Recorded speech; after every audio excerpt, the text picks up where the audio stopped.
why do you think the kind of autism I have is called an autism communication disorder. What does that mean to you? Can't get my words out. I had a speech delay. I had 22 years of speech. And it was pretty harder when I was a little girl. Every time I'd come home on the school bus, I would say, I don't have autism. I have Asperger's. You did say that. Now, why did you say that? Because I wanted more language. And who had more language than you? The kids with...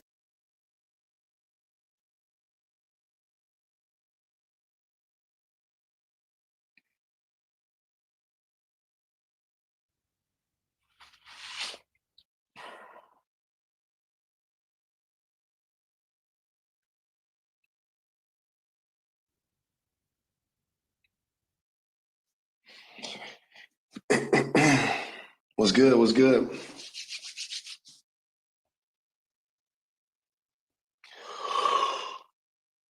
Oh my God, what's happening? I need my afternoon coffee, man. It ain't happening yet. What's happening? What's happening? What's happening? What he do? We in this thing, that's right.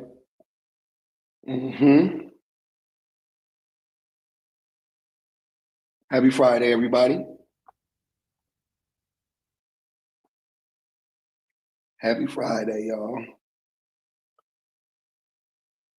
Thank you, Janice.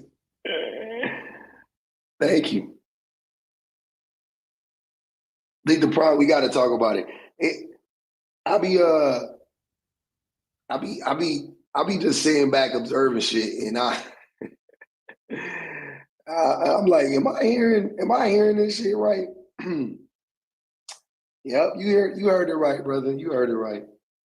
This we running this prompt for the dudes that be on the like keep trying to they keep trying to blame women for destroying marriages by saying that they filed for divorce. I definitely want to address how that is ridiculous, to say the least.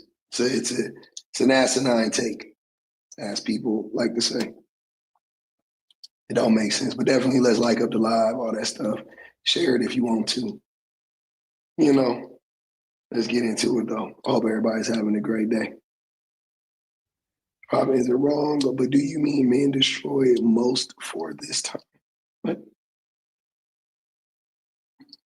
The prompt isn't wrong, but do you mean men destroy most for the time? Most of the time? Oh, got you, yeah. Yeah. That's what men destroy marriages mean.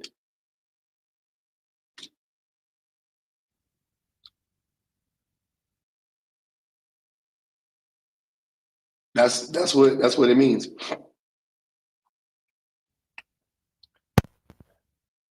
How do I get to that conclusion?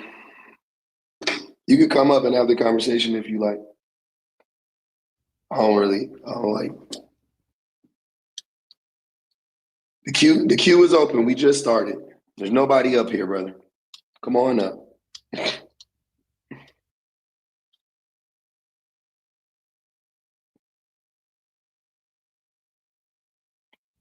Here, let me help you out. I'll make it easy for you. There you go. Sorry, I'm not going to stay for a while, but I just need to understand where you're coming from. I'm not for the or against the prompt. I need to understand where you're coming from. What do you mean? Where am I coming from? In what ways do men destroy the relationships? No, how do you come to the conclusion that it's most men? Because that's what you said. It's the claim is. No. I'm talking about in the relation of the. Yeah. In the context of men in the relationship, yeah, men are the ones destroying it the vast majority of the time. How do you come to that conclusion? How do you not? No. This is what I want for once. Instead of y'all interrogating me, I want to understand, what do you have against this? I made a statement. I'm saying men destroy the marriages, right? Cool. We can get in. We know how marriages are destroyed. You dig what I'm saying? You know how it happens. What are the common factors? I'm asking you, why don't you understand this? What evidence do you have to go against the idea that most of marriages are destroyed by men? That's what I'm asking you. It makes more sense if you answer the question, not me. Well, I mean, it's I can't answer the claim you made. I don't have a problem with the claim. I just need to understand why because I confirmed it from you, and you said you actually meant that it's more that men destroy it most of the time. Yeah, Mm-hmm. yeah. So now that's a different step. Which, if you say men destroy marriages, yeah, they do. I think both men and women destroy marriages. Okay, there we go. You want to do it goes both ways. Now prove it. No, I'm not saying I didn't say it goes both ways. That's what you just said. That's the implication when you say both men and women destroy marriages. The inference is that they do it at a similar or equal rate. So do you think it's equal or similar? No, I don't think it's equal, but I don't know how you got to your conclusion. Hold on. So you don't think it's equal. So who destroys the marriages more? I said I'm not okay. When I came in, you asked me to engage with you. I did. Yeah, just answer that question. That's what I'm saying. I don't have the answer to that question. So you don't think it's equal. You don't think it's, but you just said that it was men and women that both destroyed the marriage, which right? Like both men and women. Okay, I didn't say, all right. So let me, when I came in, I first said, I'm not for or against the prompt. I just need to understand where you're coming from with it. That's what I said coming. I know. Listen what I'm saying, DJ. What I'm saying is very straightforward. That's what, so I don't feel like there's much on the bone for me to tell you. What I'm trying to figure out is, what are you not understanding? You see what I'm saying? Like, and this is what I'm saying. It would appear to me that you actually don't think that this is true. Because if you thought it was true, then you wouldn't be asking me, how did I come to my conclusion? Like, you would know why I came to my conclusion. You see what I'm saying? So I'm more curious as to why you don't agree with this, right? No, I think you're actually, first of all, I didn't say I don't agree with it.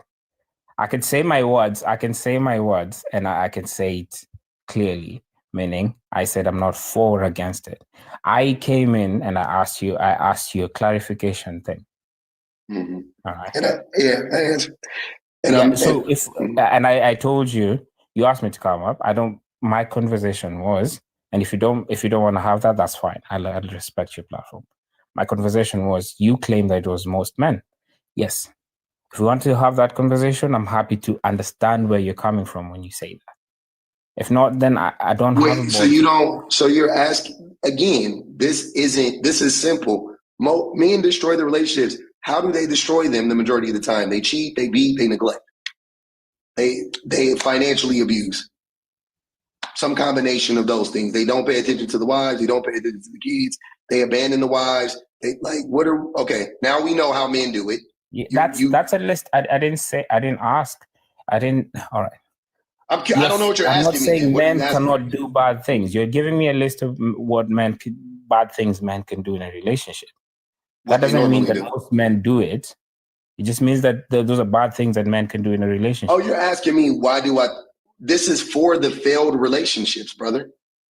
Yeah, I'm saying I agree with you, but all I'm saying is this. When you give me a list of bad things men can do, I don't disagree with you. Those are things that can be done. But then the question is, those are things that are commonly done. Do those things? Yes, most men do those things.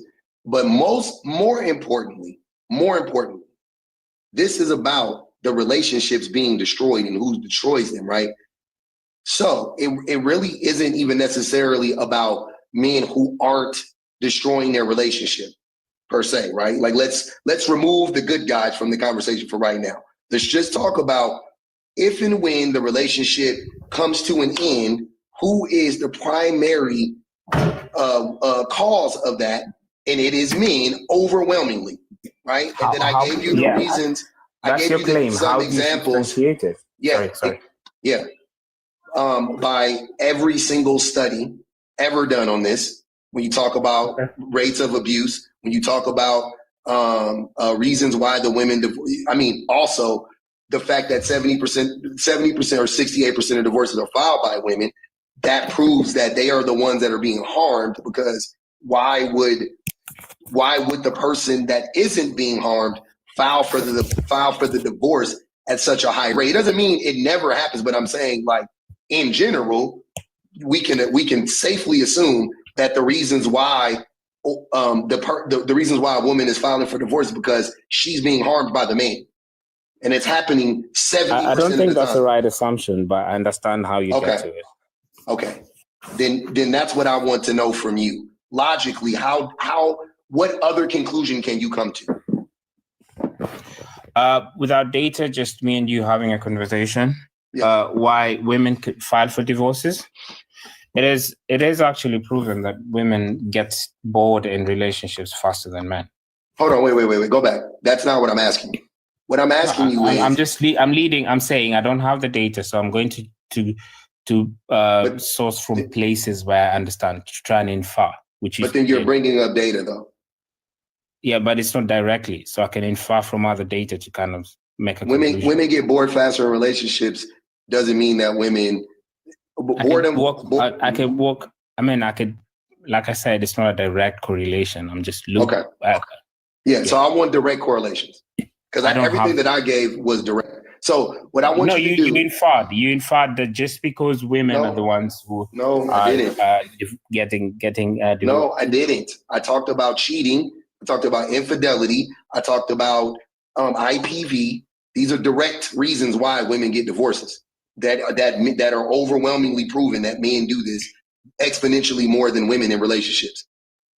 So that's not it. That's a direct.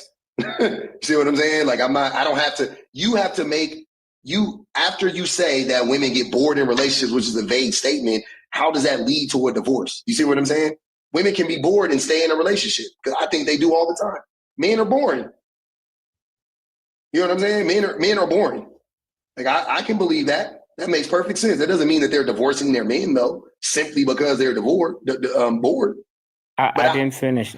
I didn't finish what I was trying to say. Go ahead. So my inference is, because most divorces are because of irreconcilable differences. No. Cheating. Okay. Infidelity. Yeah. Is that the data you have? Mm-hmm. Yeah.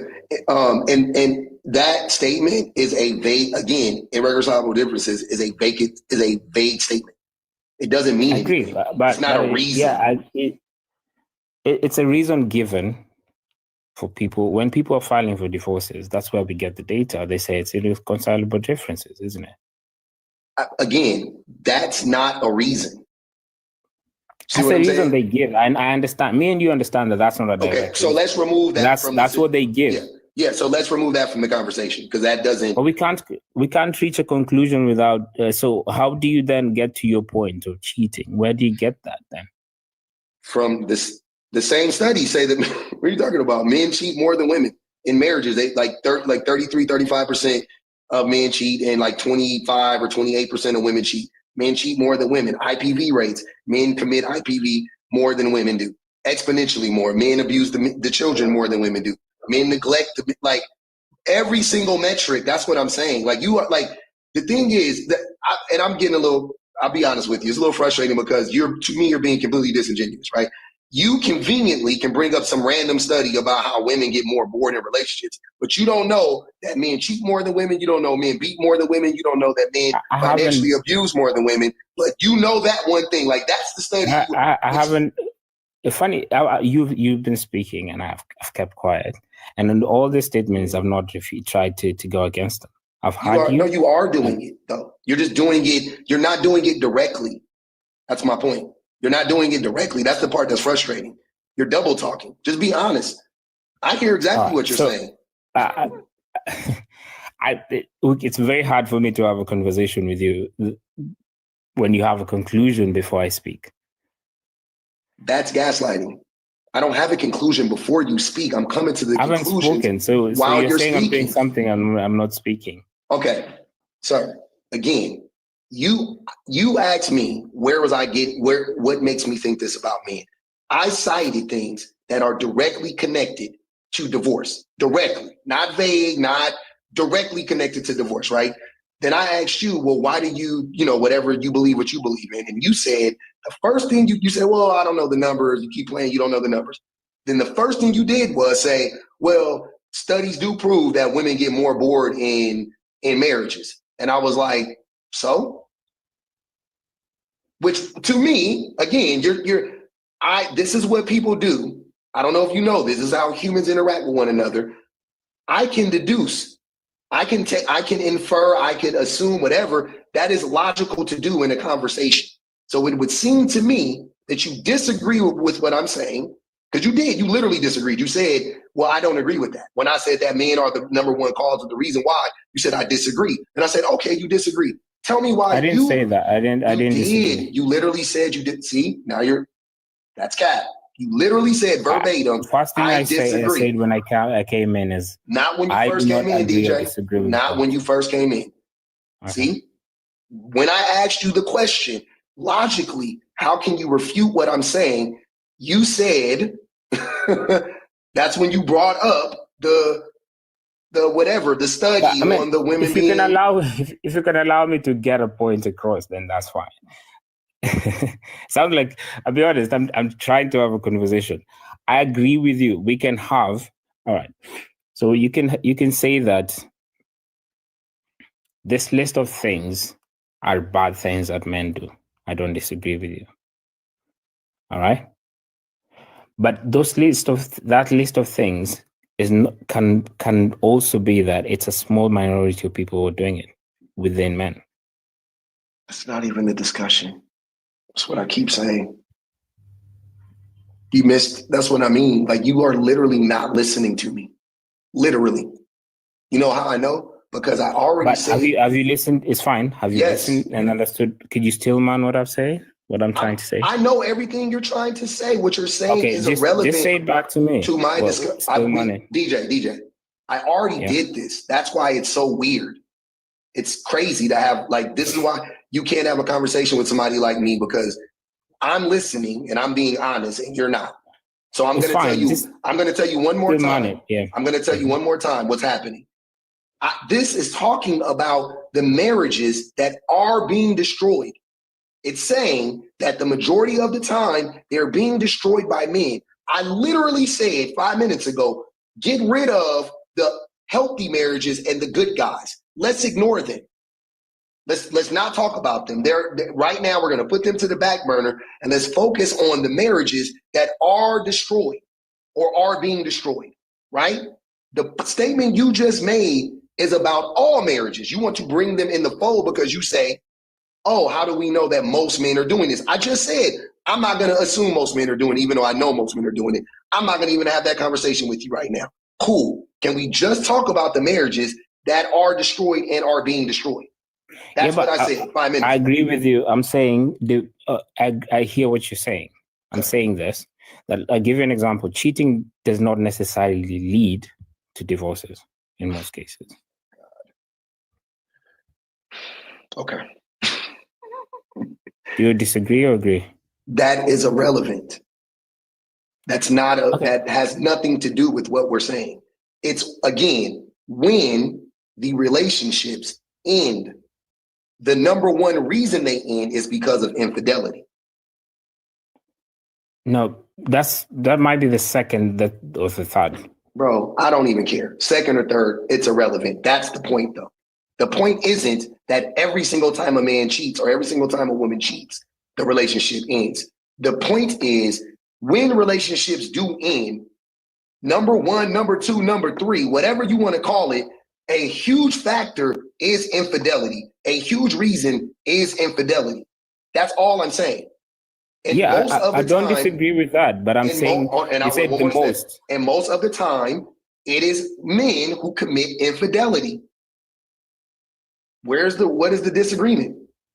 The disagreement is, if it's the number two, the number one is irreconcilable differences. Okay? Me and you know that this is what's stated. You don't even know what that means, though. And what you don't know what that means. That's what I'm trying to tell you. That statement means But it then can you mean can't reach anything. your conclusion if you don't know what that You means. can't, but you can, because if you remove that, what's the second biggest reason? You add up all the other You reasons. can't remove it because it's statistically. All right, DJ. It's there. It's Important. hilarious that in one breath, I want to keep this in mind. This is why I'm saying that what you're saying doesn't make sense. Mm-hmm. In one breath, you keep saying, I don't know the stats. But all of a sudden, you know that this is the number one reason why women, You gave me a divorced. question and I said I don't know. What I'm saying is that number one reason encompasses all the other reasons underneath it. Like all the other reasons fall underneath that. It doesn't eliminate those things. It just means that when they went to go get divorced, they didn't want to tell specifically why they got divorced. So they just put that down as the reason why they got divorced. Cool. Acknowledged. Acknowledge that, right? Now, hold on. Sure, I agree with you. Hold on. Now, the way that I know, though, that cheating would still be the number one reason, even in that scenario, is because the number two reason why people get divorced is what? Infidelity. So logically, I can assume that under that umbrella, when you itemize all the reasons that fall underneath that one reason, right? When you go to number 2, number 3, number 4, number 5, whatever, the number one reason is infidelity, which would logically mean the number one reason under that umbrella would be infidelity, which would logically mean the number two reason underneath that umbrella would be financial abuse. The number 3 reason would be whatever, and the number 4, but it would all fall underneath that umbrella, sir. That's what I'm trying to tell you. So stop using that as an excuse or reason to not recognize that no matter how you slice it, men are at the core of the divorce. Men are at the core of the cause of divorce. That's all I'm trying to tell you. That doesn't excuse it. It's not that difficult if you really listen, if you really try to understand. That's what's going on. Listen, if I agree with you, if I take the assumptions you're taking, then I will get to your conclusion. But those are the assumptions you're just taking. Oh my God, man. We can't. All right. What other, again, I'm going to ask you the same question I asked you before. Logically, then, what do you have to argue against what I'm saying? Because what you just said isn't logical, right? My assumptions are rooted in logic, rooted in the stats, rooted in the facts. What are your assumptions rooted in? All right. When I came in. Oh my God. Please don't talk about when you came in. Let's talk about right now. I have to remind you because when I came in, I said the conversation. That is a gaslighting. That is a gaslighting tactic. We are way beyond that. Stop it. We are on to something new, brother. But you can't change me to have a different conversation if I wanted to have one. We're having the same conversation. I'm just interrogating your thoughts. Just answer the question. You make a statement and then you try to run and hide behind when I first came in. I don't care. It's irrelevant now. We're here now. We have arrived at our destination, right? F. Patriarchy said, he's got nothing, 20 on his head. I need for you to answer that question. What logic are you using? That's all I'm trying to figure out. What are you getting from these numbers? That's what I want to know. Well, this is what I'm getting from the numbers you're giving me, that the number one reason is not clear and it can mean anything. And you've decided that what it means is that it's infidelity and all these other reasons, which is true that they're there. But then that doesn't make your statement right, meaning it's most. So this is the thing. I hear and understand, because I had you on your monologue coming in, that you want to debunk the fact that people are saying it's women because they're filing for more divorces than, but you wanted to point it back to them and say it's the men, but you're not actually doing it. You're just going round and round, not having any close correlation. You're just having very vague correlations that, I mean, at some point, you have to understand that it doesn't mean anything if you DJ, don't have. I think right now what's going on is you're projecting. You clearly don't understand. You're in over your head. You're the one who made the claim. And you hold on, brother. Hold on. And I have supported my claim several times. You haven't. That's what I'm trying to tell you. It's not me that doesn't understand. It's not me that hasn't connected the dots. This is what I think. This is what I know. You disagree with what I'm saying. You're lying right now and you're trying to gaslight me. And it's really annoying. I'll be honest with you. It is. You like, I'm being perfectly honest. If your goal is to troll me, you are winning. You're doing great. You're a good ass troll. But that's what you're doing right now. You're just lying and gaslighting and moving the goalposts and bouncing all around and throwing a rock and then going back to the, like, don't do that. You still didn't answer my question, by the way, the one that I just asked you. I'm not, just so we all are clear, you still haven't answered the question. You don't have logic. You just disagree. You're the very man I'm talking about. You think that it goes both ways. You think that you probably think women are more responsible for divorces. If you hook you up to a lie detector and we asked you, who do you think is responsible for divorces, men or women? You would say women, and you would pass. You wouldn't say it was equal. You would say women. Anything else? I'll give you my opinion. And probably, so we'll go on my opinion and what I think is actually very different from yours. I can't wait to hear it. This is what I asked you 10 minutes ago. Go ahead. Probably as you've guessed, I'm not American. Mm-hmm. I'm an African guy. As an African guy, we take full responsibility, full ownership for if anything goes right or wrong in the relationship. So if anything goes wrong in my relationship, I take full responsibility. There's no 50-50 blame because I purport to be the leader. All right. So my reasons are very different from what we're saying. So I will never sit down and come and start blaming a woman. In this case, my wife. So if your wife cheated on you, that's your fault? No, that's not my fault, but I would not sit down and blame it on her. No, but by default, whose fault is it then? If your wife cheats on you and it's not your fault, whose fault is it? But I'm saying, hold on, answer that question. Hold on, it's not her fault. DJ, answer that question. Right. That's all I want to know. Are you inferring that cheating in this case has led to divorce? Because of course, yes. You found out your wife cheated on you. It won't lead to divorce. Okay, if it does, if it did, then if it did, then I failed in it. I take my responsibility. So if your wife cheats on you, how did you fail? If she cheats on me, mm-hmm. yeah, and at the end of the day, adds on to a divorce. So I'm not saying her cheating was a problem. I'm saying ending to a divorce is a problem. Mm-hmm.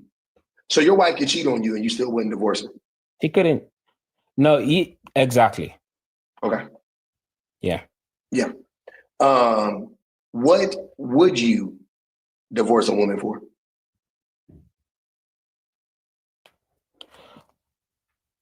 That's a tough question. I mean, it shouldn't be because it sounds like there's very few reasons. What if she was beating your kids? Well, I don't know if you believe in it, whooping on your kids, but what if she was beating your kids? I mean, it would separate, not divorce. Why not? Why? Huh? Would separate, but not divorce. Okay. So so you would separate for that? Would you separate with your wife over infidelity if she was cheating on you? Yeah, that could be grounds of separation. Okay. And whose fault would that be? I mean, it's a wife's fault. Okay. So all that benevolent misogyny you were talking about before, as far as like men being the leaders and all that stuff, you don't even agree with that. And you shouldn't, by the way. I don't think you're wrong that's stupid. That's the only thing I'm trying to show right now. Like, that's like a really dumb take to be like, I'm the leader, so, and like, you're not the leader. You're just I could truly respect that we come from different cultures, and I could no. The culture has nothing to do with. Let me finish. No, culture has nothing to do with logic right now. All right, that's illogical. You just proved it. It's fine. I'm not here to debate that with you, and I don't think I want to change it for you. So I understand that we're Change different, what? and that's okay. Hold on. Change what? We're not different. I'm just not lying. It's You know fine. you're not the leader. You know you would leave your wife if she cheated on you. You know what I'm saying? Like, what are you talking about? I'm not. We're listen, not different. We're very much the same. We have more in common than we don't. That's what I want you to know. We have much more in common than we don't. I don't know what you're talking about. So the only difference is in this case is that you are putting on a show. You have a mask up right now. You're like, I'm a man, I'm a leader, and I know that that's bullshit, right? I'm a married man. I've been married a long time. I know what it feels like. I know what it is to be in a relationship. I know how they work, the ins and outs of relationships in general, listen, right? While we're having a conversation, hold on, brother. And I'm telling you that I know, that I believe, without a doubt, that you would divorce your wife, or like you like to say, separate from your wife if she cheated on you. And furthermore, I know and I believe that if she did that, you would know and you would believe that it was her fault for doing that. And that's what I asked you initially, because at first you said, well, I would never, in our culture, we don't blame the women because it's always on us. Then we quickly came to the conclusion that that's not true. You just contradicted yourself. So it's not me. It's not me. You just disagree with your own culture. At least have a chance to speak.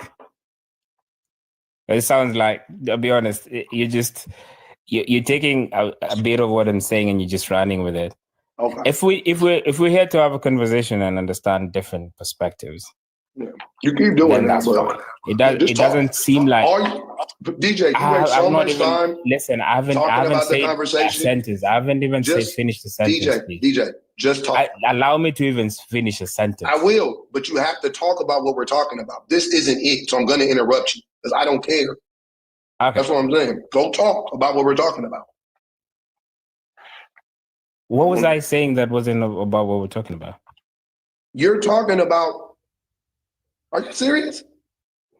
Because you cut me short. You can't be. You cut. I started speaking. You cut me short because you're saying I was talking about what we're talking about. Dog, can you not gaslight me? Like, is it possible, or do you just speak? You don't even know what gaslighting is. Huh? You gonna tell me that you don't know what it is? No. I don't think you've had me say a sentence and finish. You have. You just said one right now. Like, that's gaslighting, literally in 4K. You just finished your sentence. Do you reckon that we're having I hope so, but we're having equal ways to express ourselves, or you're just speaking and I speak a little bit and then you speak for a while and I speak a little bit and you speak for a while and you can claim to know what I'm supposed DJ, are you married? I'm supposed to do. DJ, are you married? I am married, yeah. You're married. This is how you talk to your wife? I'm just out of curiosity. Okay, Let me ask you the question. Let me ask you the question. I'm not. So if we're getting there, I'm not having this. All right, cool. Because I don't know how the fuck this is. I don't understand how a human being can bear this with another human being. Like, I couldn't take it. I would divorce you. Like, this is what I'm talking about men. Like, this is like grounds for divorce. To be talking to a man and they just gaslight you the whole time. Like, I'm gone.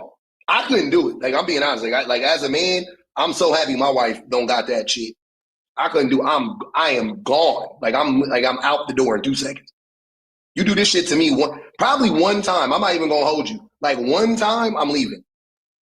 Fuck that. We wouldn't even make it to the altar. You're cut off. As soon as you start doing this weird shit, I'm out. Start arguing about the argument, I'm gone. I'm out of here. And I'm done. Here's the craziest thing. I know I'm a hypocrite because I have done it before. But I can't take it. I'm going to be honest. I can dish it, but I can't take it. It's like annoying. Like, I want to vomit. Like, what the fuck is going on? Every time it's your turn to talk, you start talking about the conversation. You start talking about how we're talking. Like, just talk about what we're talking about. It's your turn to talk. Speak on what we've been talking about. This is the thing, when you make claims and run away with it, I have to start with the claims you make.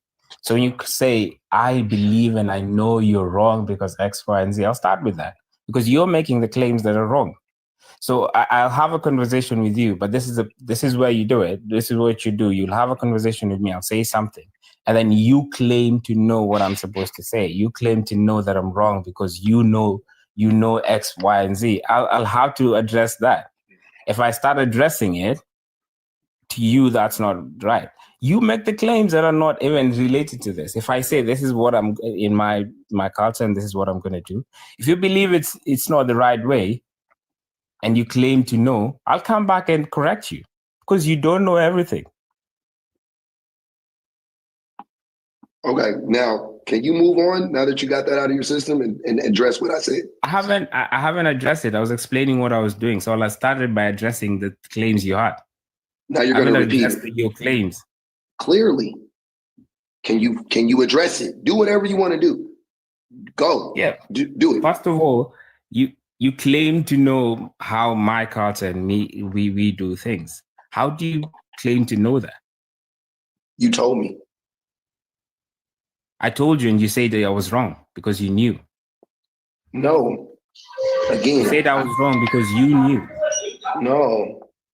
What happened was you came up here, you just made the claim that you asked me a said, question, DJ, yeah, and I answered. you want me to and you said answer I it? was wrong because Hold on. you know. You want me to, DJ, do you want me to answer it or are you gonna try to gaslight me the whole fucking time?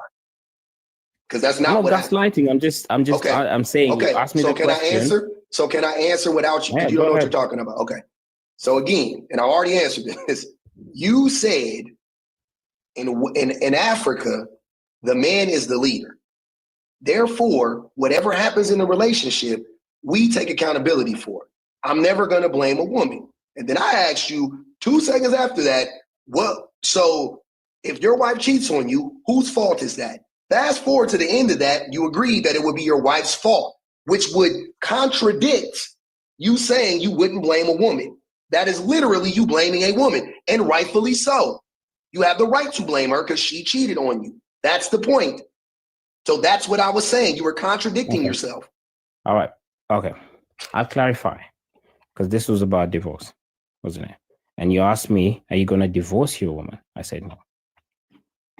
Didn't I say that? I'm going to confirm that with you. If we do not understand that, because I see your reaction. If I didn't say that and you didn't hear that, you said you would separate. You said you would separate from your wife. Yeah. Did I? Yeah. And that's the same thing in this instance.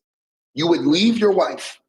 No, did I say it's fine? Hold on. I need you to tell me to confirm to me that I say that. Yes. So you're going to try to gaslight me by doing these little technicalities. It's fine. You can say. Sure. You said whatever you said. Yes, but I'm just trying to figure out. I need to know that you had that. If you didn't hear that, then I'm not having it. Yes, I heard, brother.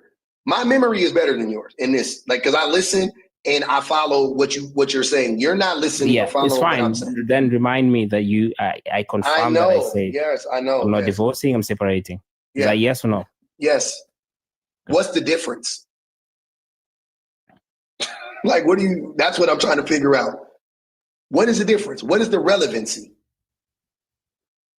Are you asking the difference between separation and divorce? In this instance, in this context, in the conversation we're having. I just need to understand. Are you saying that you don't know the difference between separation and divorce? If you listen, then you would understand what I'm saying, what I'm asking you. No. In this conversation, the only thing that I was trying to figure out was, because you said, again, I wouldn't blame a woman because I'm the leader, right? I said, okay, let's put that to a challenge. And I asked you about if she cheated, would you divorce her? You said, no, I wouldn't divorce her. We would separate. Okay, cool. And I said, fine. This is what you said. No. This is what I'll explain this to you. You said when my wife starts becoming beating the kids and doing all of that stuff. That's what you said. And then I said, okay, that's now I'll have to separate. That's what you said. That was I gave you 2 examples. But did you say that? You know what? Do you know why I had Is that what you said? Yeah, that's what I said. No, is that what you said? DJ, do you know why I had to offer 2 examples? Because it's fine. No, it's not fine. Hold on, brother. You're not listening. Do you know why I had to offer 2 examples? Because when I asked you about cheating and infidelity, you said you wouldn't leave your wife. You said you wouldn't divorce her. And it wasn't until I asked, because I just thought you meant you would do nothing. You would just stay with her, right? So I had to ask a different question, which was one more extreme than you being cheated on, about the A being the kids. And then within that conversation, that's when I found out that you were like, no, I wouldn't divorce her. I would separate. That's why I asked you. Yeah, that. but listen, that question is irrelevant because hold on, it's, DJ, it's listen. true. No, when you bring the kids in it, DJ, you know listen. the difference. DJ, when you bring listen. the kids in it, that's different. DJ, if you were to separate, if you would have been honest the first time and just told me what it was, like, no, I wouldn't divorce her, but I would separate, then the kids would have got brought up. So again, let's focus back on your wife cheating on you. That's the only one that I care about right now. Okay. It's fine. When you ask me a first question, I give you the answer. You ask me a second different question, I give you a different answer. And then you want to infer that I'm contradicting, but you ask me a second different question. Put your wife on the phone, which involve the kids. Can I talk to your wife, please? Just let me finish. I really want to speak to your wife right now. This is scary. I want to check on that woman. You are sick. You are a sick individual. There's something wrong with you. I want to make sure she is okay. Can I ask her, is she okay? That's all I want to ask her. I just want to check on her. It's a wellness check. Put her on the phone for 2 seconds. I just want to say, ma'am, are you okay? Are you in a basement? Are you locked in a room? This shit is crazy, bro. This is the narc laugh. This is crazy. What the fuck is going on? This is wild. This is like textbook. You're losing it online. The audacity to think that you'll start speaking to my wife. Yeah, you're the one who's visibly losing it. You're the one who's visibly frustrated. I can see you running, and you said it earlier. Yeah, I don't. Who likes being gaslit? It's I'm fine. not gaslighting you. So now you're losing it. You're now having all these things. You think you have the audacity to think you'll speak to my wife? I mean, is she safe? Do you have a wife? Do you think I? You think that I come online,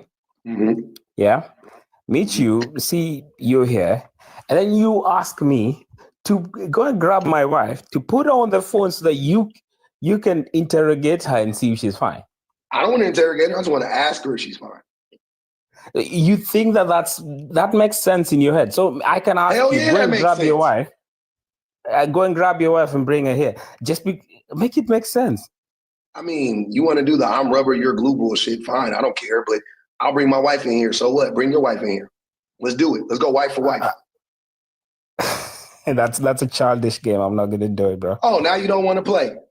If you the one that just did the whole, let's turn it around. What if I told you? I said, okay, cool, we can do it, but I want to check on your wife. My wife is safe. She just brought me lunch.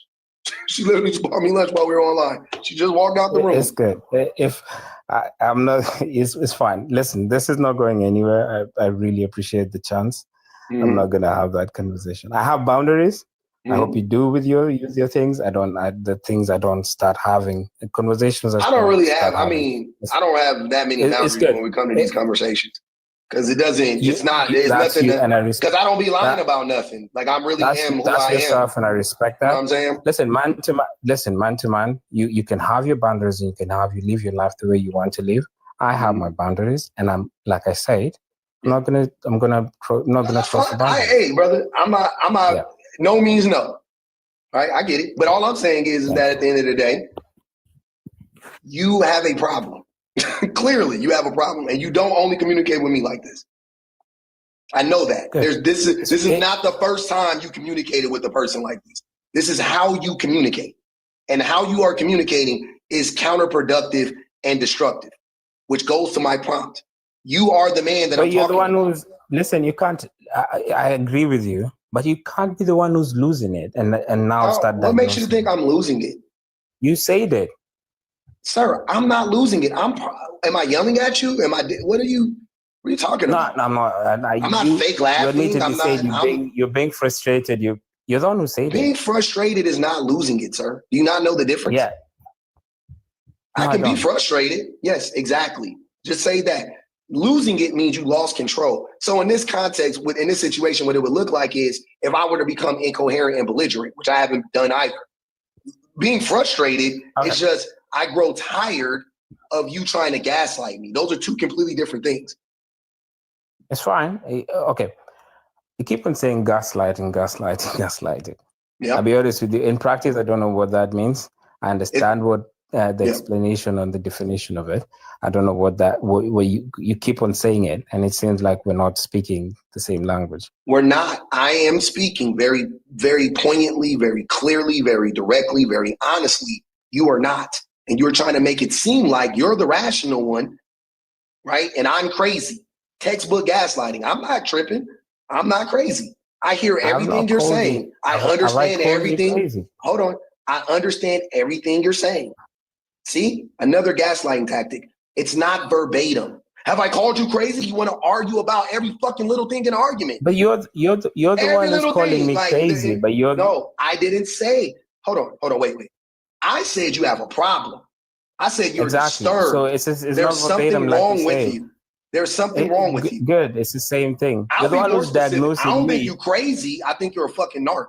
I don't think you're crazy. I think you're a narc.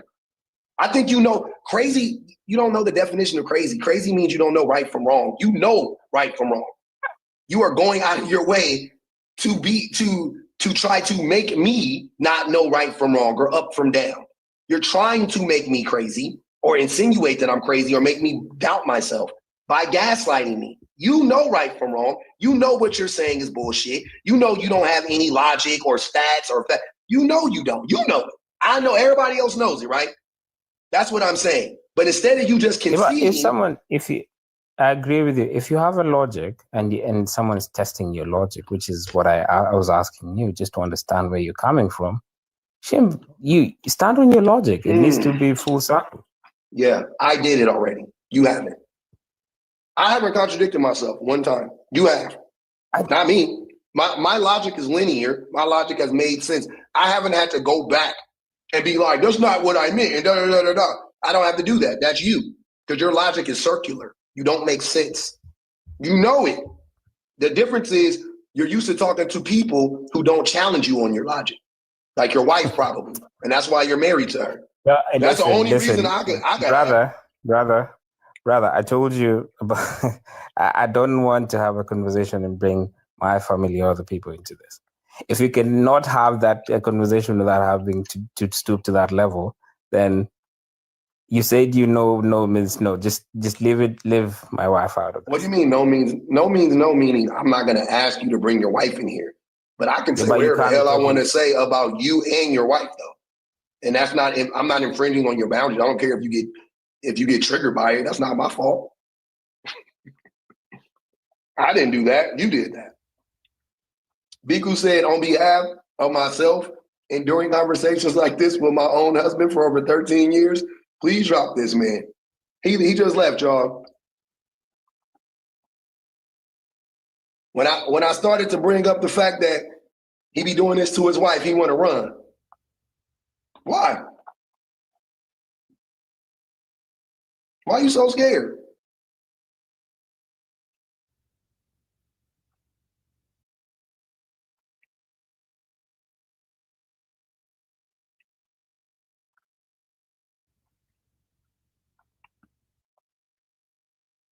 Y'all don't even know what boundaries are. It's not a boundary.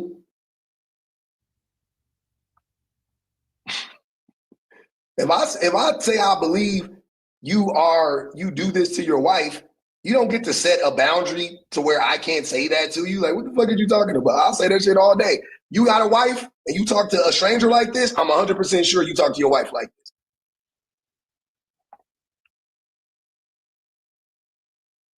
I'm 1,000% sure you talk to your wife like this. But worse, because you're in public, you're trying to put on a good face. You're trying to put on a good face and be like, oh no, in public, I'm not that. Hey, I'm a nice guy. Oh, you're so crazy. Oh, you're so crazy. Oh, it's not me. I'm a nice guy. Nah, it's you. It was you the whole time. It was you the whole time. Ain't that wicked work?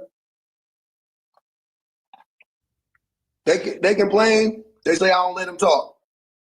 I let them talk and they want to talk about the argument. I'm not about to let you fucking argue about the argument. Say what you got to say. ATs, what's good? I'm kind of not understanding. Are you saying that only one person calls a divorce? Most of the time, yeah.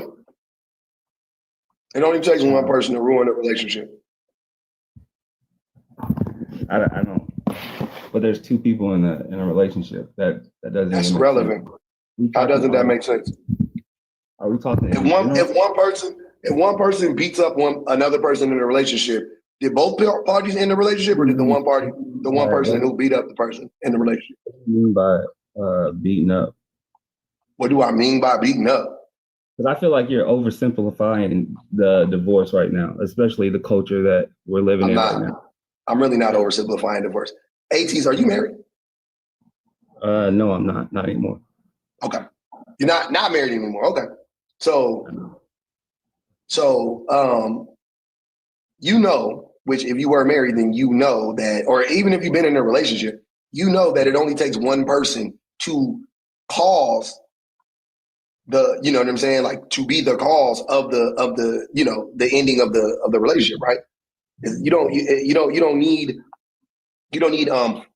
both parties to contribute. If one party cheats, they're the cause. If one party beats, they're the cause. If one party lies and the other party doesn't, they're the cause. Correct? That's not, it goes both ways. I'm not oversimplifying it. I'm just acknowledging that the overwhelming problems that exist within marriage. Like, my point is this, brother. This isn't to say that women are perfect and men are not. That's not what it's saying. Your wife, your ex-wife, I'll use myself.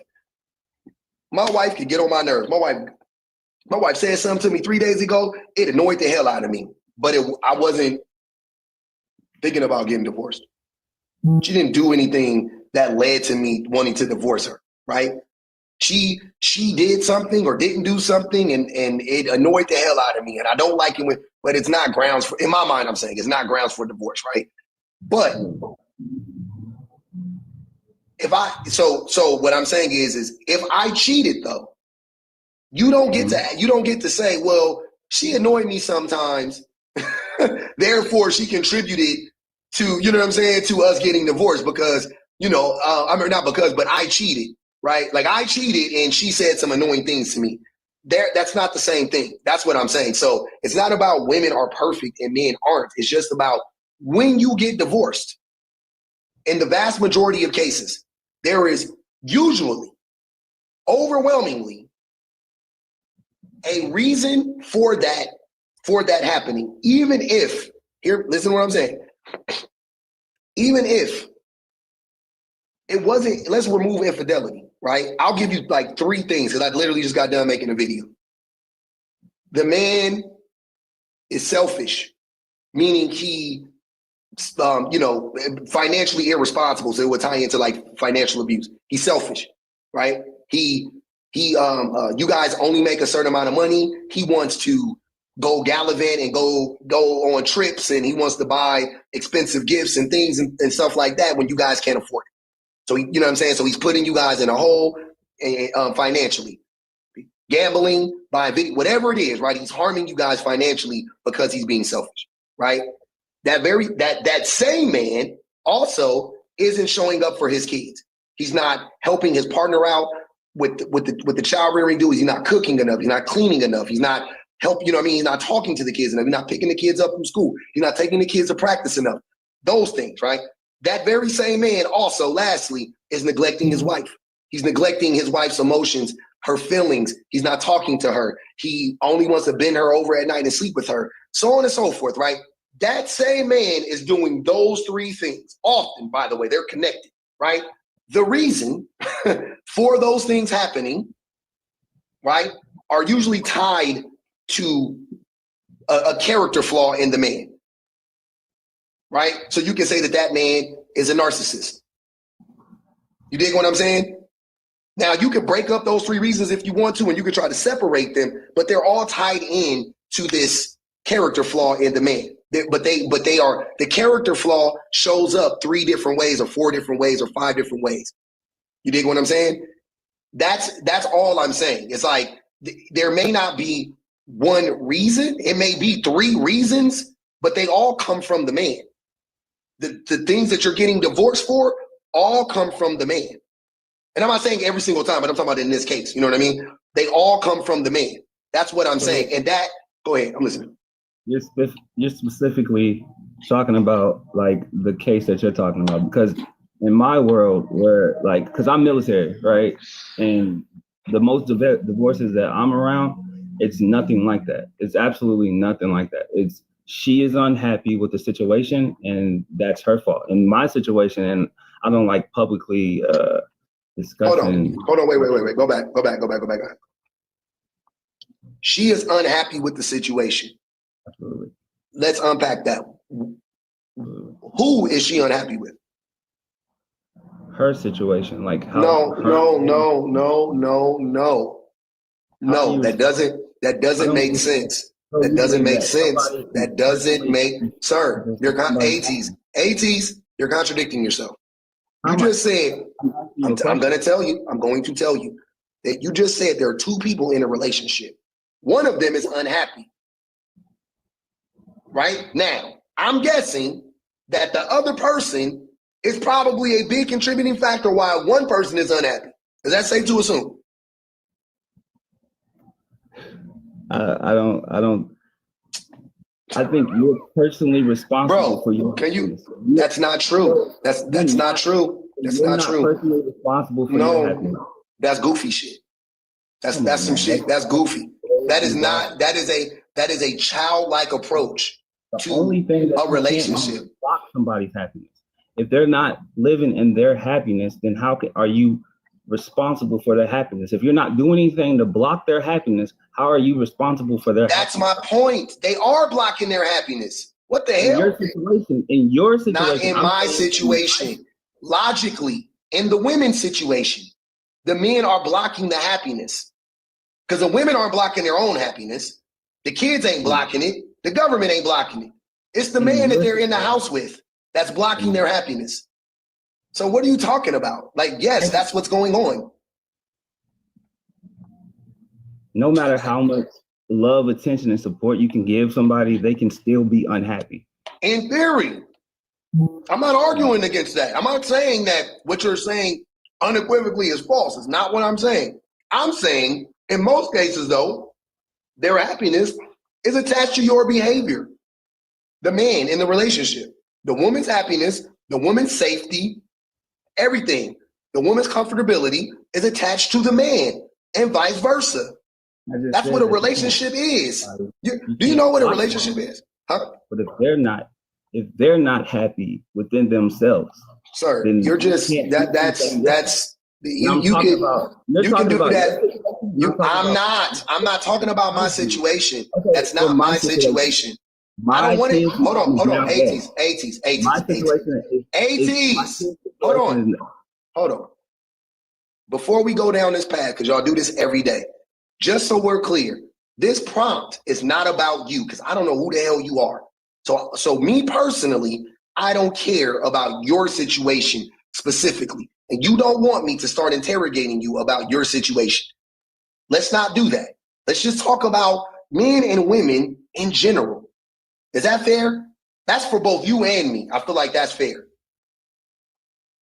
I just don't want to hear, I don't want you to get up here and lie to me and your ex-wife ain't here to tell us that what you're saying is wrong. So you can tell me anything you want to, just so you know I'm not going to believe you more than likely, especially based on the things you've already said. So it's pointless. Just talk about men in general, women in general, how relationships work in general, why they end in general. You can have that discussion. You can. I can. You can. That's the healthiest way to have it. Like I'm dying over here. Y'all keep wanting to talk about yourselves. I don't care. I promise you, I don't care about why your marriage ended. Your marriage ended. All you're gonna do is prove that you haven't done any work since your marriage ended. That's not facts. Again, okay. I'm talking about from the divorce that I've seen around me. Okay, let's not. I'm talking about the divorces that I've seen around me, which is plenty of divorces, and I'm talking about military divorces. Oh yeah, I've seen specifically. It's always this person is unhappy with the way that they're with their life. They're dependent joy. They're dependent. Who are talking about other men? And I don't even honestly, I don't even believe that you're talking about men. Let's do military. We're talking No, about it's, boys. that's also That's weird. what it is. No, that's also weird. So, 80s, I'll ask you a question. Are the military men known to be extremely abusive to the women, like per capita? Who is the most abusive group of men? The military or civilians? Civilians. That's not true. Statistics. Statistically, it's not true. The military men are extremely abusive, sir. The military. And that was a trick question almost, because I wanted to see if you were So going to what be is it? honest. So what's the number? So if you know the number, what's the number? What's the number, the rate of abuse? I don't know. I'm about to look that Then up what right are now. you talking about? That you? How are you giving? Oh, I know that. Wait. I'm a numbers guy. Hold on. And No, I'm you're not. part of- Stop lying. You didn't even spell 80s right. You're not a numbers guy, bro. You don't know shit. You've never read a study. You just lied right now. You know, again, military men are more abusive than civilians. Just like the police. I can. Just like the police are more. Sir, You literally sir, have classes on this. hold on, wait. You don't know shit. You don't have classes on this. If you do have classes on this, let me tell you what you just did then. Have you been in the military? Have you had these classes? No, this is here y'all go. Here you go with that gas. Here you go with that It's not gaslighting. gaslighting. It's gaslighting Hold on, because it brother. doesn't align I with your argument. see why your wife left you. No, absolutely not. I see why she Absolutely divorced you and took the Absolutely kids. not. See, and now you're going. You just said you're I not. see doing why that. she left you. Now, I see why when she you're divorced losing you. the argument, you go personal. Come on, I'm bro. not losing. It's not an argument. I said, You're yelling and crashing out. I'm just acknowledging the truth. Divorces that I've seen, the divorces I've seen in my world, it's Mhm. one person, and I'm not even specifically speaking on the men in the military. I'm speaking on military divorces. Is one person being unhappy in their situation, and then they file for a divorce. Yeah, I don't even believe in your situations that you're speaking on men. I think you're speaking on boys. We heard you say that dumb shit the first time. They're men. By definition. They're bad men, they're good men, but they're men. I was trying to get with you for a minute because I was agreeing with No, you weren't. You were always coming up here to lie and can be combative. Hold on, wait. You came up here to lie and be combative and to center yourself. You was gonna come up here and start talking about in my marriage and my divorce, and I stopped that shit. And now, hold on, wait. And then now you're talking about all the people I know as if you know any fucking thing about anybody's relationship. You don't know shit. You don't know shit. You don't know the wives. You barely know the husbands. You just were in a fucking platoon with a motherfucker. You don't know shit. There goes the number right there. Honeybug said 58% military. Jesus Christ. Like I thought. Exceedingly high. Exceedingly high. Military personnel are extremely abusive. Extremely abusive. And I think that would directly affect a person's happiness. I think that would directly affect a person's happiness. If your husband comes home and grapes you and beats you and neglects you and all that stuff, I'm pretty sure. Yeah, I think that would affect the person's happiness. Absolutely. Yeah. The thing you're saying is just, it's reductive. One person left because they weren't happy. Thanks, Captain Obvious. Thanks, Captain Obvious. We got you. You're cooking on that one. I couldn't have figured that out. He cracked the fucking case.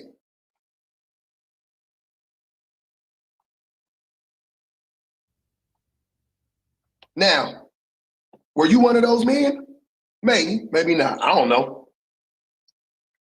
But I know you a fucking liar.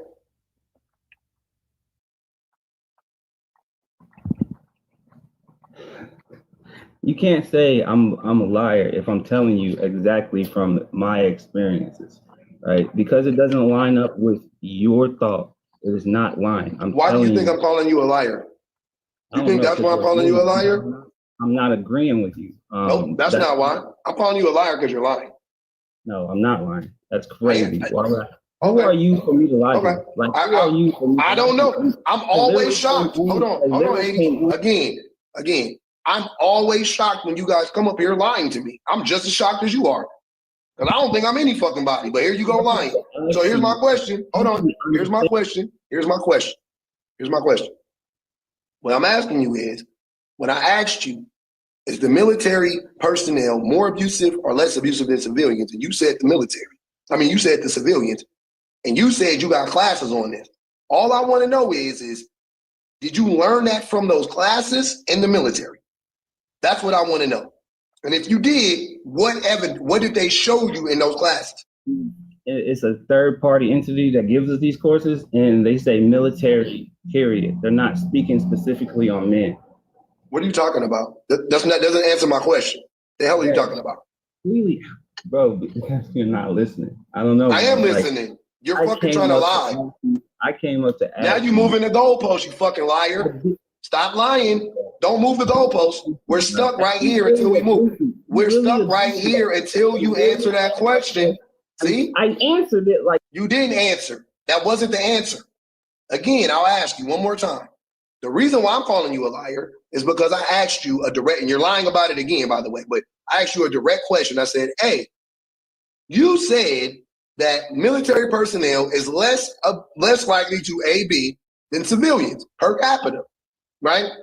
Then I said no, it's military personnel, and you started spazzing out, and then eventually you said, oh, we have classes on this in the military. So what I'm asking you is, in those classes that you took, I don't give a fuck if they were third party or not, you took them because you said we took classes in the military.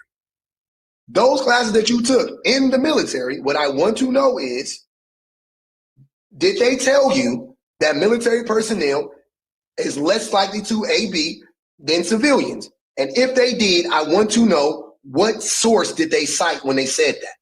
What material did you consume that told you that? That's what I want to know.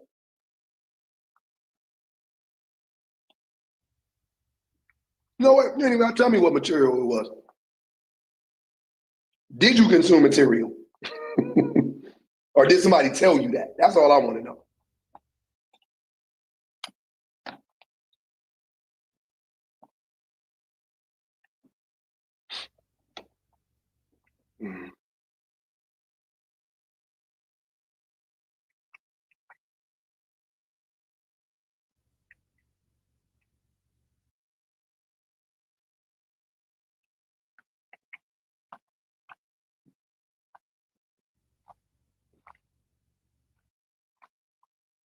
I'm waiting.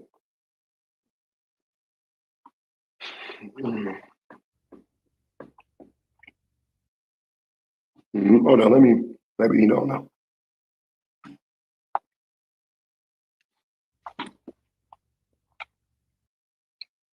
No, I know he's muted. He know he muted. But I'm waiting though. I'm still waiting. I want to know.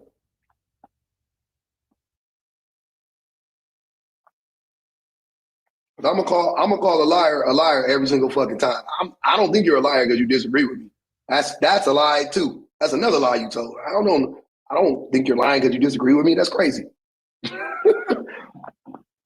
Just because you disagree with me does not make you a liar. You could just be ignorant. You could be right. There's a bunch of things. But when I ask you a question that you and I both know the answer to, it's a litmus test. And then you say the opposite of that answer that we all know to be true. Now I know you're lying. And that's what happened.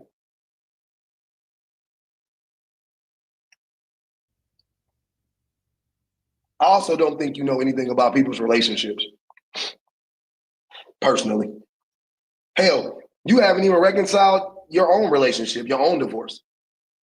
You still up here coming on the internet lying about why y'all got divorced. So I know you don't know why your homies got divorced. Come on, man. Now, again, like, I'm not gonna even like. Now answer that question. Hey, just answer that question. Answer that question. Like you mute. Answer that question. Bro. Like, nope. I did answer it a couple But I'm not. Well, I'm not. No, you didn't. You didn't. Nope. See, this is why you get muted. This is why you get muted. This is why you get muted. You're too emotional. Answer the question. Answer it. Answer it. Nope. Fuck that. Nope. The way that you like it. Nope. Answer it. The way that you Answer like it. it. I can't answer it about. Answer it. Answer it, drop, or stay on mute. There you go, bro. Like you keep muting. I came to Yes, I'm going to mute you until you answer the question. You didn't answer it. So you stay on mute until you can answer it. Answer it or fucking drop. I don't care. But you're not about to ask anything else. We're not about to move the conversation on because you said that you're not a liar. I want you to, this is so easy. Prove to me you're not a liar by answering the question.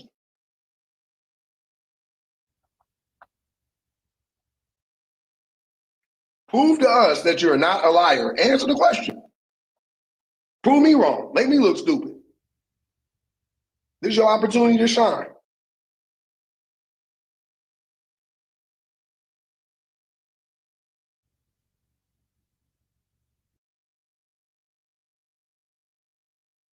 Yeah, I got personal.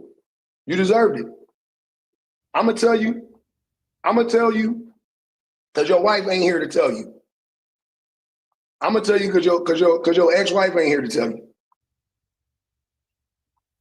That woman left you because you been this person the whole time. A fucking liar. No accountability taken, mofo. You do everything not to take accountability, even for men. Girls not men, those are boys. Brother, boys are sweet and listen and they're gentle and they don't lie and they don't beat and they don't unalive women. Men do all of that shit. Your number. What? That you got that from me not agreeing from your number. That's why. You want to answer the question or you gonna kind of move around? You filed for divorce. You gonna answer the question? You gonna answer the question or you gonna move around? I filed for divorce. Okay. You still ain't about to answer the question. Go back on mute a little while. You still ain't answering the question. I told you, you can't. You're not going to get out of it, brother. You're not getting out of it. Answer the question. I already answered the question. You didn't. You didn't. You never answered it. Then answer it again. Do it 3 times. I wasn't listening then. Answer it again. You want me to ask the question again? Do you remember?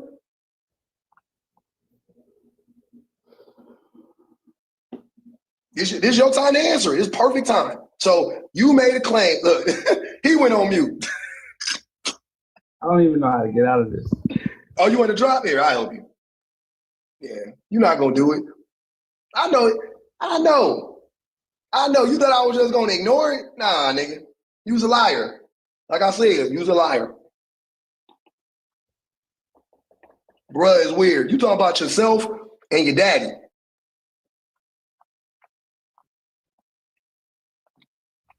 Your daddy weird, not me. Niggas who come up on niggas' panels and lie for no reason, that's weird. That's weird. Niggas who get divorced and start lying on their ex and saying she was just unhappy, that's weird. That's weird nigga shit. That's what weird niggas do.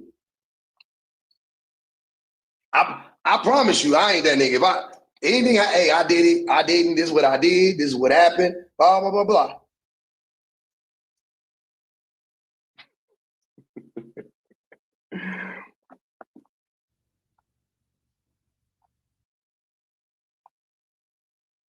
That shit is crazy. Don't they make the military go to the? Don't they make y'all go to goddamn therapy?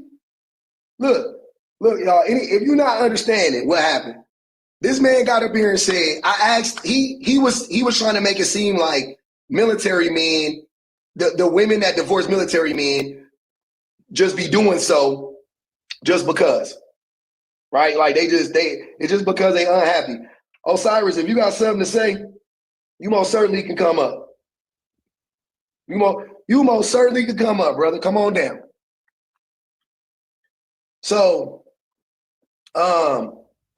he said that the military men, you know, the people who divorce military people, which military is predominantly male, the people that divorce military people do so because they're unhappy. Women are just unhappy. That's how. And I was like, he was like, you're responsible for your own happiness. And I was like, no, you're actually not responsible for your own happiness in a relationship because the other person can affect your happiness, right? Like if you are in a partnership with the person and you're treating them well and doing the best you can do, and then they're cheating on you and you find out they're cheating on you,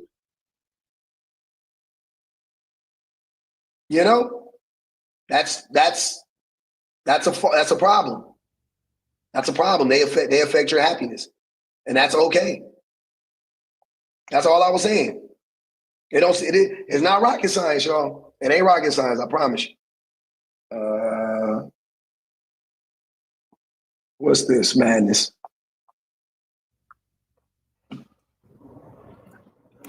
Hello. Hey, hold on, Dad. Hold on. Let me go to Nash real quick. Go ahead, Nash. Can y'all hear me? Yes, ma'am. Okay. So I really wanted to ask him this question. I really wanted to ask him, how when he was in training, how many married men were pursuing the woman while they were training? When I was in training, married men used to date the young women that were training with them. Also, right now, when he lied about saying that, oh, military men don't cheat, I am lesbian. I dress, I look like a dude. These married men come up to me like we're in circles with other married men. They come up and talk about, oh, my wife, I need a new wife. She's doing too much. I want this young girl that I saw at my workplace. Da, da, da. I'm like, are you serious right now? And they think I'm one of them. They think I'm one of them. So they be like, this is this girl in my workplace. I got her Instagram. I'm trying to hit, da, da, da. And I would be there like, are y'all serious? Are y'all serious right now? Even in training, like they'd actually go up to the teenage girls knowing they're married, but they keep it a secret because you're in training. They don't want to tell personal information.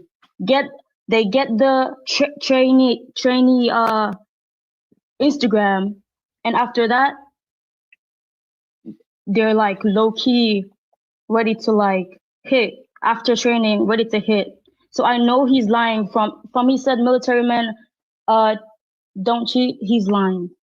He's lying. I didn't even hear him say military men don't cheat. What I asked him was are military men more or less likely to commit AB than civilian men? And then he said they're less likely to commit AB than civilian men. And then I was like, that's cap. And then he was like, what's the percentage? I was like, I don't remember the percentage off the top of my head, but I know it's significantly higher. And then he was like, oh, you don't know. Da, da, da, da. And then he brought up his training. And he was like, did you have to go through military training? Did you have to take a class on this? And I was like, you ain't never took a class on this. And then he was like, I did. And then I essentially asked him, is that where you got that? Is that where you got the notion that military men are less likely to AB than civilian men? And he never would answer that question.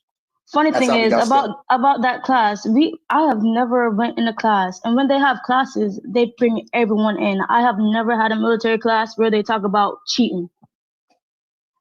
As soon as you cheat and everyone knows, you're getting kicked out. Nash, it wasn't about cheating. We never were talking about cheating. I mean the class. He said the class was about AB. Well, no. He said in the class they talked about AB, like IPV, interpersonal violence. Yeah, we were talking about something different though. Yeah, not cheating though. But I believe everything you're saying about the cheating stuff too. I know that's true too, for sure. All right. And I was gonna say, I swear if you put the prompt to like military men, they will the old men up here, they will come up instantly, because most of them are narcissists. They only lead for aggression and stuff like that. Mm-hmm. So yeah, that's all I wanted to say. Bet. Thanks, Nash. Deb, go ahead. Thanks for coming up. Go ahead, Deb. All right, Deb's not there. We got Osiris. Go ahead, Osiris.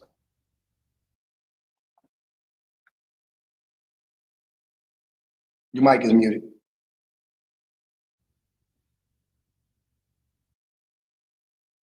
Jerry, what's good? What's going on? So you said men. Oh, my bad. Oh, there. Yeah, let Osiris go. Yeah. Oh, sorry. Do your thing, brother. Yeah.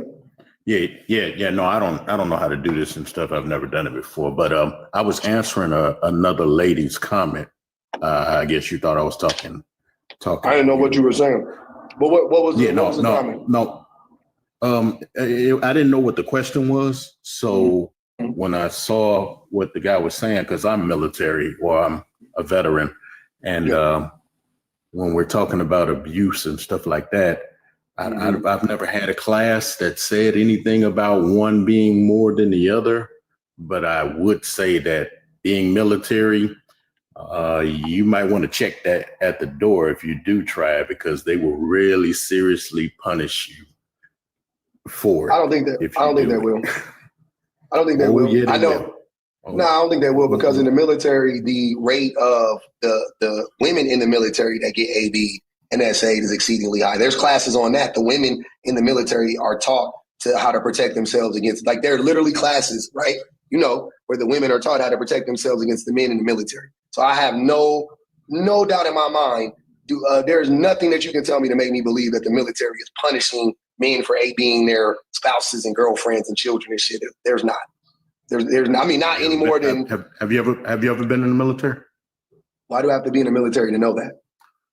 That's a seriously a question that, like, if you've never been, you wouldn't understand how the judicial system works for punishing certain things. Like, I'll give you an example. If you had a car note, because I'm a Marine, if you had a car note and you were late on your car payment, in the Marine Corps, they will literally take the money out of your pay, force you to pay it. I know, but this is. I'm just giving you examples of I hear what you're saying, but this is different than what we're talking about. Like, again, now you're sounding like a guy, because again, stats show the rate of AB within the military. Forget outside of it. I'm talking about the rate of AB in the military. The military in and of itself is abusive. Like, the whole military, the whole from top to bottom, right? The training, all that is super abusive. Then you're talking about the lack of protection that they have for specifically women, gays, all those people in the military as well. Tons of studies done on this as well. They're not protected. But then you want me to believe that, but outside the military, they take it real seriously if you put hands on your wife. They don't. They don't take it serious enough. They don't take it serious enough. I'm not saying it's the golden rule or anything. You know, they probably don't take it serious enough. I don't have the stats on it. I'm just saying that while I was in the Marine Corps, certain things that you do wrong really got punished and stuff. And I do know someone who was married, who was beating his wife, and he got in trouble. He got in trouble for it. I can believe that.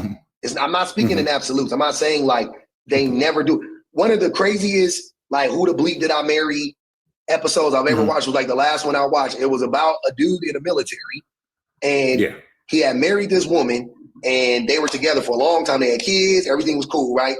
And he ended up getting promoted to some like high-ranking official. He went to the Middle East. And he came back, and the wife said he was acting different, and she said, like, around Christmas time, he asked to bring like a family in that he had met in Iraq.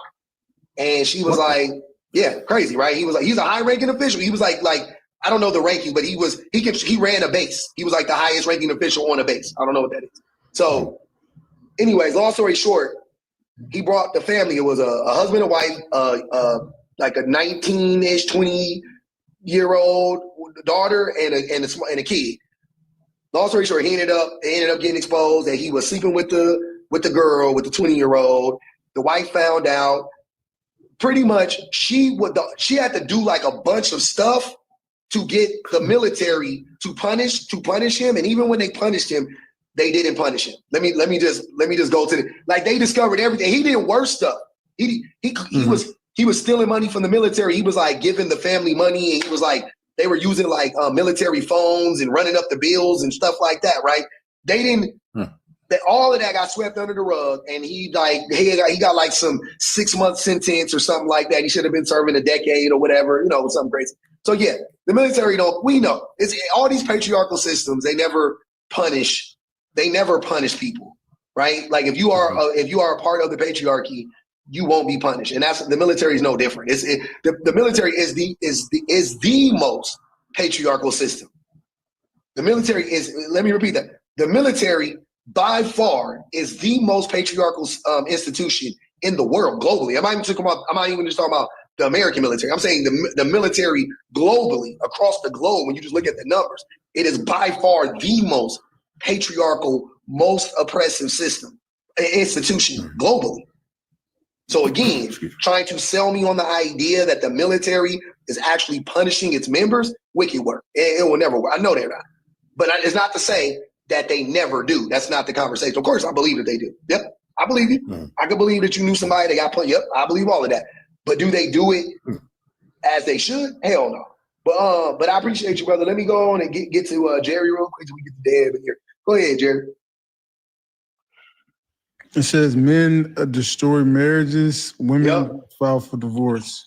Mm-hmm. So you feel like women are not complicit in destroying the marriage at all? Is that what you got from that? I'm asking you, is it majority, minority? Yeah, majority, yep. All right, now I disagree. Mm-hmm.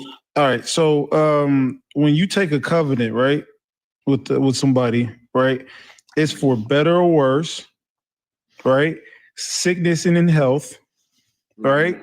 So I'm pretty sure you did that when it came to your marriage, correct? Nope. Wait, I don't what? know if because this is what the married people know this. You can write your own vows, first and foremost. But also, once you breach the contract and the vows, Well, you can have vows and still say for good or for health, for better or for worse. I know. I'm telling you, my vows didn't say that because I would never say something stupid like that.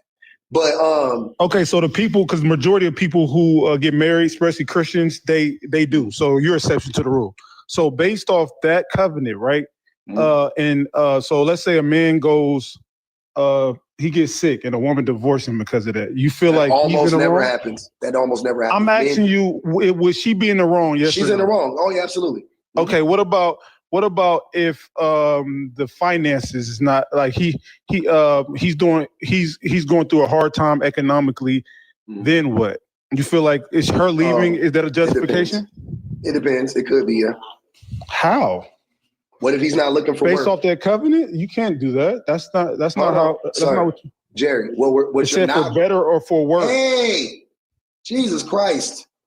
What I'm going to tell you right now is we're not going to frame this argument based around a fucking covenant. I don't get why not? Because the men don't honor the covenant. So your point, it's a moot point.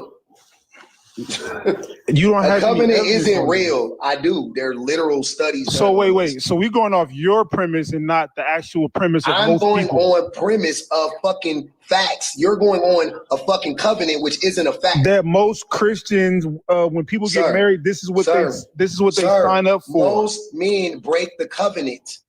That's most not men true. Break it. They Where's do. Your fact? Where's your fact? Every fucking study. There's no study that says that. Okay.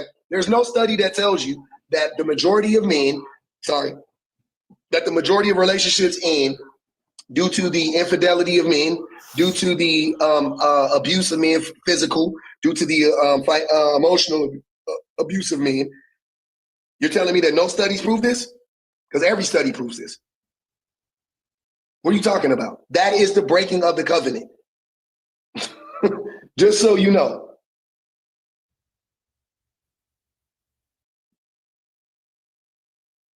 Your mic is out, by the way. I don't know if you know that. There you go. Nah, your mic was out. I said 40 to 45% of marriages end in divorce due to economics. Money. That's not true. I just looked it up. What are you talking about? They don't. 40 to 45%. Where? Cite the source. Hold on. Mm-hmm. That ChatGPT shit be whooping y'all. ChatGPT be stomping and whomping y'all. It shouldn't take this long. If you actually looked at a source, it will be right there, real quick. Look at the top of the page. It's saying right there at the top. You don't hear me? Nope. I didn't ChatGPT it. I'm about to post it in the chat. Hold on. Just tell me. I'm gonna type it in right now. Where'd you get it from? How hard is this to do? Am I missing something? It's from smartcouples.edu. Smart couples. Yes. And where did they get it from? Because they didn't do the study. Hold on, let me see. Yeah.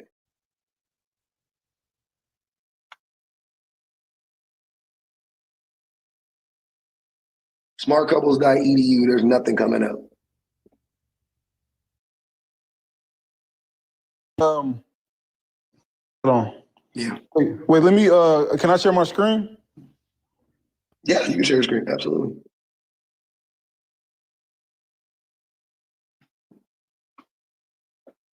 Hold on. All right, I'm back. All right. Hold on. All right. How do I how do I do it? I don't know. What do you want to do? You turn your phone around. I know Or how turn you the, do. turn the No, camera no. around. No, I screenshotted it. Oh, all you gotta don't do that. Just go to you gotta go to green screen. Okay, hold on. Yeah, go to I think it's like enhance, I don't know, one of those, and then go scroll over and say green screen, and then go to the one with the box, and then yeah. All right, green screen. Hold on. I think it's the first one if I had to guess. Yo, what the fuck?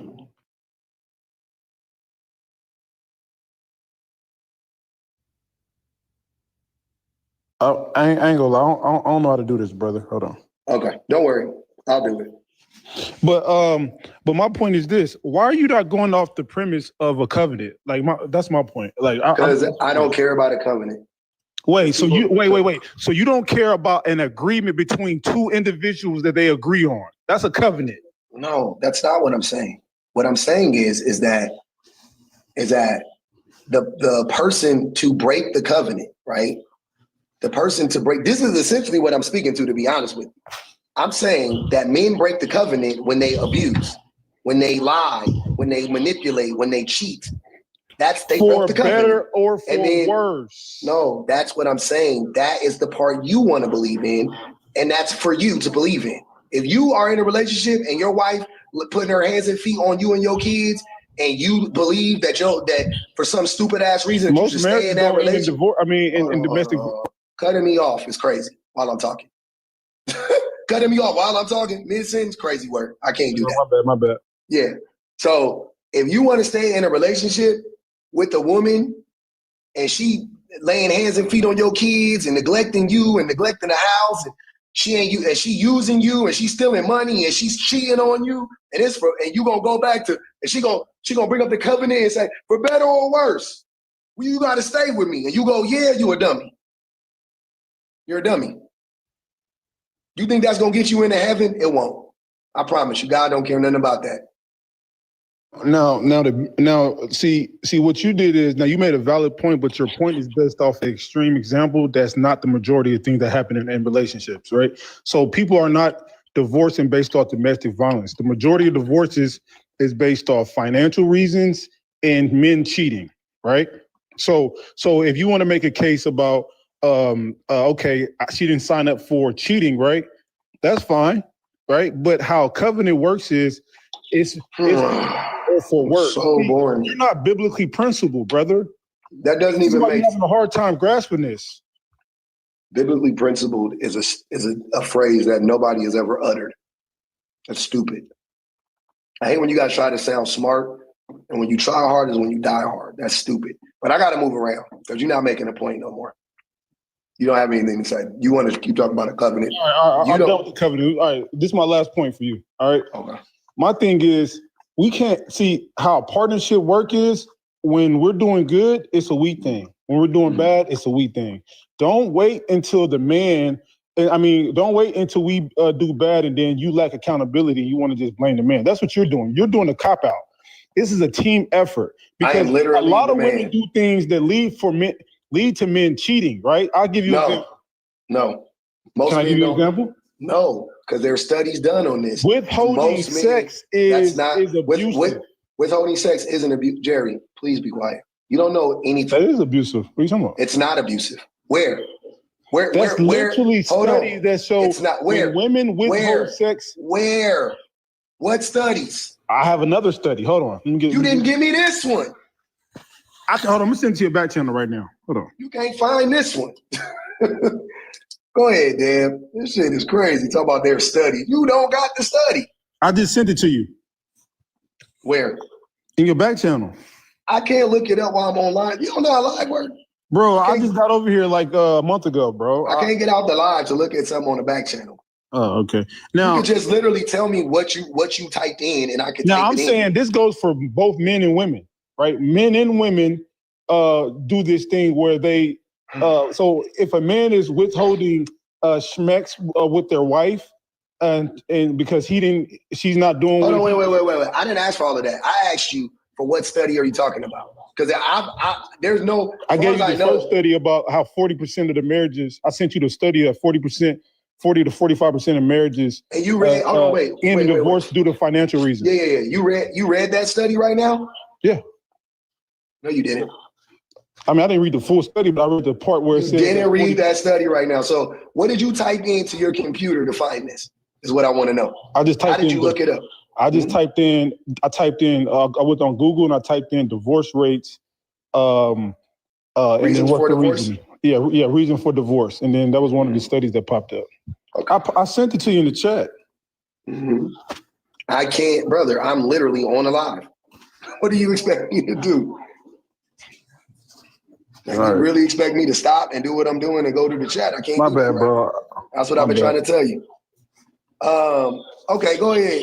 I'm sorry. I want to let somebody else go. There's a lot of All right, do people your up here. I thing, bro. want Do your Deb to thing. Do go. your thing. Go ahead, Deb.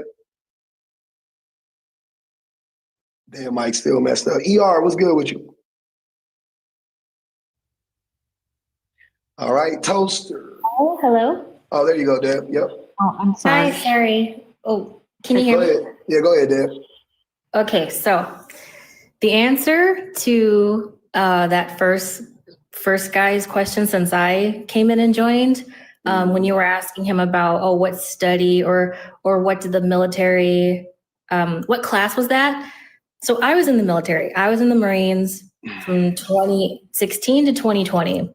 That training is called Back in the Saddle training. It's an annual training that they have everyone go to at certain parts in the week.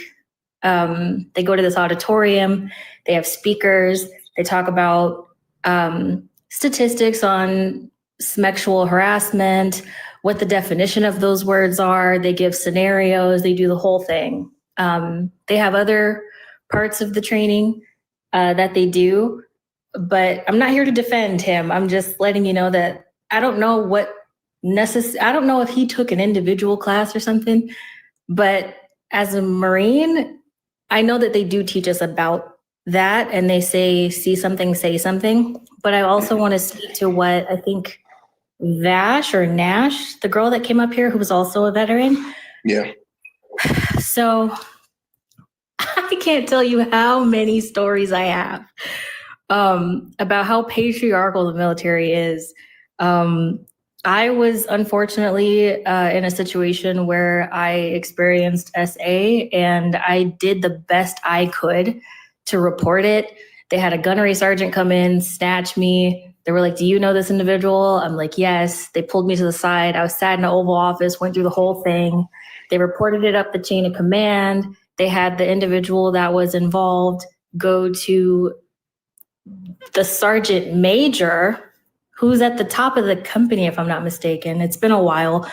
I don't exactly remember, but it was the sergeant major. I remember him going into the office and all he got was a slap on the wrist.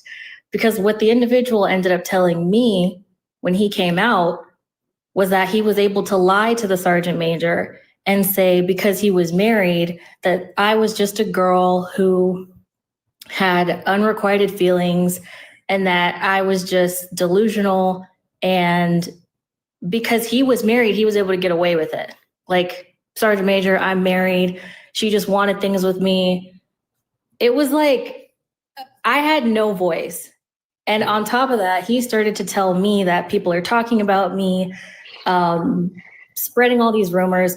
And the crazy thing about that is that I knew individuals who he also essayed while he was married. And I went around telling, trying to talk to those individuals that he messed around with, like, yo, this is getting out of hand. We should all report this. nothing happened to him. Yeah. And it was his goal to do like 20 years. So I'm sure he's still in. He's also, I don't like to talk about race, but it sucks how much it matters. But he was a Caucasian male. So nothing happened to him. Absolutely nothing happened to him. And I also want to bring up another story that can attest to just how grotesque these men are. So I had a friend. He was a sergeant. I was a corporal. And it seemed that he was the type to stand up for me if he saw me in these uncomfortable situations. I was sitting on a couch in the common area, and two corporals, one man sat on the left side of me, the other one sat on the right. And we were all just kind of chilling. I used to go down there and just bring my guitar and play, and then guys would just come and sit and stare at me and just look. It was strange. But there was nowhere to really like play, but I didn't want to stay in my room all day. Anyway, one of the gentlemen started to like grab my thigh and like start pinching it and grabbing it. And the duty is like right there, kind of like if you were to just walk down a couple paces, the duty desk is like right there. Duty is sitting right there, and nothing's really happening. So my sergeant friend comes in, sees, and pretends, he basically saves me from that situation. And he's like, hey, I got to talk to you over here. I got some tea on whatever. So he takes me and basically says, yeah, I saw what they were doing, saved you from the situation. And I'm like, thanks. Fast forward, we had become friends enough. I thought I could like talk to him about boy issues because he would bring his girl. So I'm like, okay, he's taken, so it's probably safe. Because he has this girl, he's had me meet her, and eventually he ended up inviting me to the wedding with him and his girl. And, again, fast forward, he left, he EAS'd, and then eventually I EAS'd, and we were still friends on Twitter. He ends up DMing me here and there, and then he tells me that he got into this situation with his wife, who I had met, remember? And he says that, they had an altercation. I guess she had a mental episode. She killed one of his cats, and he was just going through it. And I'm like, yo, I'm sorry about that. This sucks. And so he eventually was saying like, I want to come visit you. Where are you staying? I told him where I was staying. And then he immediately started to think that he was going to visit me. And then I was saying like, hey, I don't have a blow-up bed, but I can invest in one. And he's like, oh, I thought I was going to be sleeping in the bed with you. And I'm like, yo. So he took a vulnerable situation that I thought he was having, turned it sexual, excuse me. And now it's like, okay, these guys are kind of everywhere like this. It really sucks that it's like this. I eventually cut him off because I'm thinking I have a friend, and they're just predators everywhere. Yeah. I have so many stories. And I guess I'll share one more because this one's kind of... No, I'm sorry. We can't. That's a lot. Yeah, just give me a second. I'm sorry. I'm listening, but it's a lot. Like, it's a lot of people up here. We got to okay, I'm sorry. No, I'm you're so good. sorry. I just wanted to like, I want to I guess, be another voice to people that are experiencing this. Nash, any other woman veterans that are in here. It's like, yo, and attesting to you're doing such an amazing job. I come in here and I'm like, I just got me some food, and I seen you on the live, and I was like, yo, I'm gonna tune into this and listen to these men get yelled at while I eat my food, because you're such a light at spreading the truth. And I was really nervous to come up here, but hopefully I helped somebody, because I helped somebody, especially with those classes. Again, they're called Back in the Saddle training. They do teach us about that. I don't remember if they give us stats, but the men out here, they really need help, because I could say some really, really mean things about some stuff that's happened to me, but it's like, at the end of the day, it's just hurting people and trying to solve problems in a way that they think they know how to do, but they're just getting guidance from all the wrong places. And they think that their friends are safe too. And they think that they're such good people, but manipulators are manipulating everyone, even their friends. Yeah. So that's all I really have to say. Thanks, Deb. I appreciate that, man. I hope, moving forward, all that stuff gets rectified, and, they get, I know it's probably past the Oh, I'm What's it good called? now. Yeah. Yeah, you know what I mean? But like still, I still just like to see people get their comeuppance, if that makes sense. So yeah, I I appreciate it. appreciate that. Thank No you. problem. Thanks for the story. I appreciate you. Bye. Bye. Hey, hold on, wait, Jerry. We're gonna put this up here real quick. So I was reading this. This is not a study, but I'll take it. And it says right there, 59% of divorcees surveyed say that finances played at least somewhat of a role. So money isn't the number one reason why people get divorced, brother. Just FYI. But I appreciate you trying, to do a cursory Google search and at least doing that, because most dudes don't even do that. But it's not finances. It's not the number one reason why people get divorced. But Just say you hate black. Just say you hate men, bro. Say it, bro. Say it with your chest, bro. I'm tired of this shit. oh, I say that all the time, though. What, you hate men? I don't hate men, but I don't like men, though. I knew it, bro. You hate us. I mean, what is there to like? What do you mean? I don't You're like. a man, bro. So, does that mean I gotta like all men? Or most men? I have to like men in general? Bro, you have no empathy for us? I do. And what we go through? We put ourselves through it. No. Sometimes it's self-inflicted. Sometimes it's other factors like women. No. Sorry to tell you. No? Yeah, it's not enough. I'm not saying it never happens. It's just every bad thing is Bro, I attached was to married the. when I was 18. Hold on, Jerry. Again, you're doing that thing. When I start talking, you start talking. Sir, what I'm saying is, pretty much every bad behavior, every failed relationship, whatever, you can tie it back to the behaviors of men. And I'm not even talking about the men in the relationship. I'm not even saying that. I'm saying like from the top down, when you look at it from the top down, right? If you wanted to look at the things that women do, you would have to look at their behaviors and how they're socialized. And then you would have to go, okay, who is socializing women to act this way or act that way? Oh, it would be men, right? Like, even if I wanted to do it that way, at the end of the day, men are the cause. Men are the reason. It's misogyny, whatever you want to say, right? But it's men that are upholding these toxic and oppressive systems. That's it. And as a class, hold on, brother. As a class, I don't like men. I'm not a fan of men as a class. Yeah, I don't respect them. I don't gravitate towards, like, men are weird and like not healthy. Like, as a group. Yes, I'm a man. Yeah. You can lump me in the group. If you were talking about men in general, you can lump me in the group. I'm okay with that. I don't care.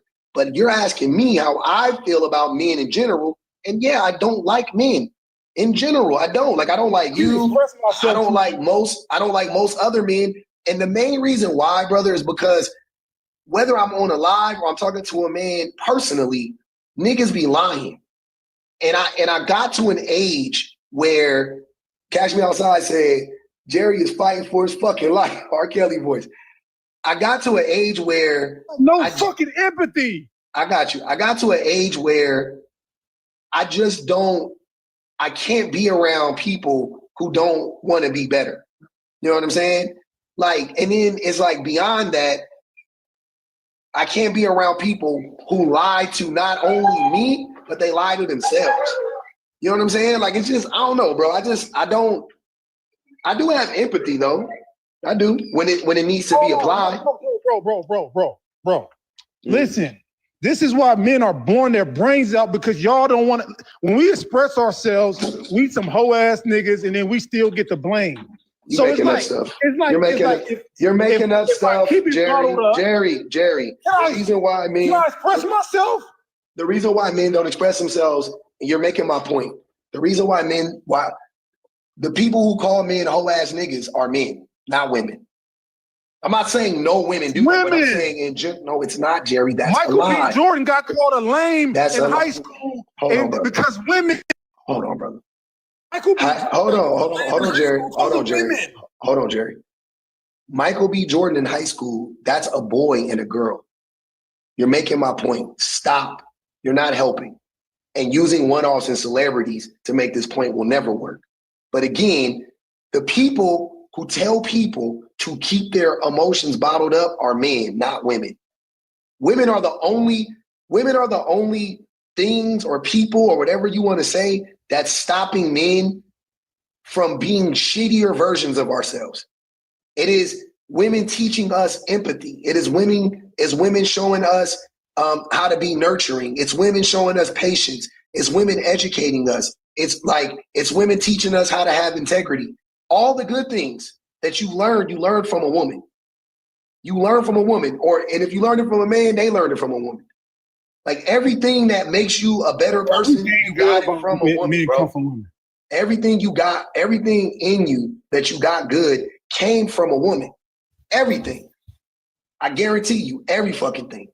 Everything that makes you tolerable to be around, like how you are erratic and overly emotional and you have been ignorant and you don't know what you're talking about, that is your manhood speaking.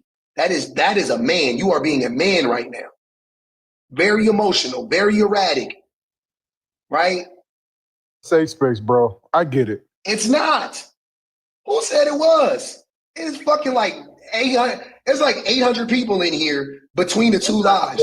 It's not a fucking safe space with 800 people. Dangerous. You're dangerous. I'm not dangerous. You're lying. See, that's why I don't like men. This is why I don't like men right here. This is why I don't like you and most men. All right, You're bro. just lying. I'm dangerous. Yes. Because I'll slap the shit out of a nigga. That don't make me dangerous. Why? Why would I? For what? Because niggas be lying. So you gonna slap the hell out of somebody because they lied? I would. I don't know about, like what the guy. I don't know about you, my nigga. I don't like lying ass niggas. That shit. So you gonna slap the shit out of me, bro? For what? I mean, I'm not. No, I'm not saying that to you personally. I'm just saying in general. Like, I don't like when niggas be lying. But this is the problem, bro. We got bad conflict resolution when it comes to each other, bro. Like, why we can't express these? Why you gotta get to the violence and then you want to? You're right. Hold on, Jerry. You need to be protected too. Hold on, you're right. And you know why I'm like that? You know why I'm hyper violent? Because I grew up around a bunch of niggas with no. So you got trauma that you projecting. Okay, now it makes sense. I guess so. You're projecting now. I got you. That's why you hate men. Okay, now we getting somewhere. Yeah, I don't think you understand though.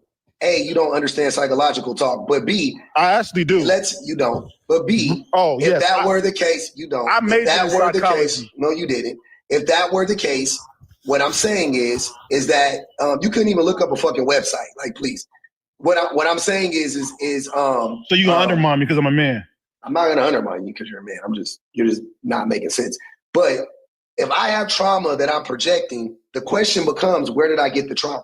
I'm okay with projecting. I'm okay with you. Got it from little kids, like you were saying with me, with when I brought up the actor in his childhood. Are you sure about that? So you got violated when you was a kid, and you got to beat up dudes when you was a kid, and you bringing that trauma to your adulthood. From me, nigga. You know who used to tell me to fight? You know, used to make me fight we used to all have to fight. And we had a fucking gladiator club and shit. We was little. The men. Yes, childhood trauma.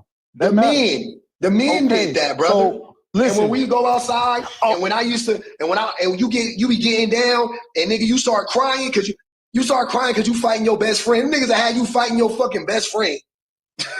Just because, hold on, Jerry, don't interrupt me. They had you fighting your best friend, nigga. You crying, you not crying because it hurt. You just crying because this is traumatic, right? Them niggas is like, shut up, little nigga. I'm gonna beat your ass. I'm talking at the time, you talking about 20-year-old men, 25-year-old men. Then, when I was a teenager, who was recruiting me? Who was trying to get me to sign up and be a gang member? The men, not the niggas my age. It was the niggas that was in their 20s and 30s. Oh, nigga, we gonna put you on. The OGs, the YGs, the BGs. They was doing that shit, not the TGs. Nigga, it was men. The niggas that was out here scooping up all the attractive girls in the school, grown men, nigga. Grown ass men. The niggas that was out here, the niggas that was out here pew-pewing at me, grown men. The niggas that was sweat me, that chased me for my fucking Jordans and my Air Max and shit, nigga, it was men. It wasn't teenagers. I get down with a nigga my age. But it was grown men. It was 25-year-old men. It was 22-year-old men. That's crazy. No, that's crazy. I ain't That gonna ain't lie. crazy. That's regular. That's regular shit in the hood. That's regular black boy experiences, dog. What are you talking about? All right, this is my last thing, bro, because I'm getting a little emotional. I don't know what happened. Wait, this is my last thing. This is my last thing. I just want to, all right, because I need to calm down. I'm a little bit too emotional. All right, so listen, bro. Listen, I got called darky by women. I got called, they said my hair looked like, they told me my hair looked like a sponge. They told me my hair looked like a sponge, a 4C sponge hair. They told me that when I was a kid, right? They hated my 4C. Why you don't empathize with me? Who was supposed to be hugging you and didn't? Oh, So God. I can't express myself? Oh, God. Not the black girls didn't like me. No. They loved me. They called me darky. They waited till a light-skinned woman validated me, and then all of them wanted me. A light-skinned woman validated me. She loved my skin tone. You're still upset about it. This nigga still mad. This nigga still mad.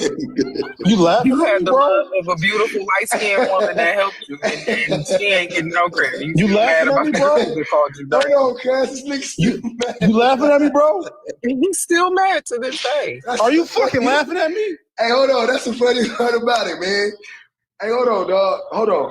On some real shit. Let me stop. My nigga, go sit on that lady couch. Bro, Not you the light- laughing at me, bro? And not the light-skinned one. Go sit on that lady couch, though.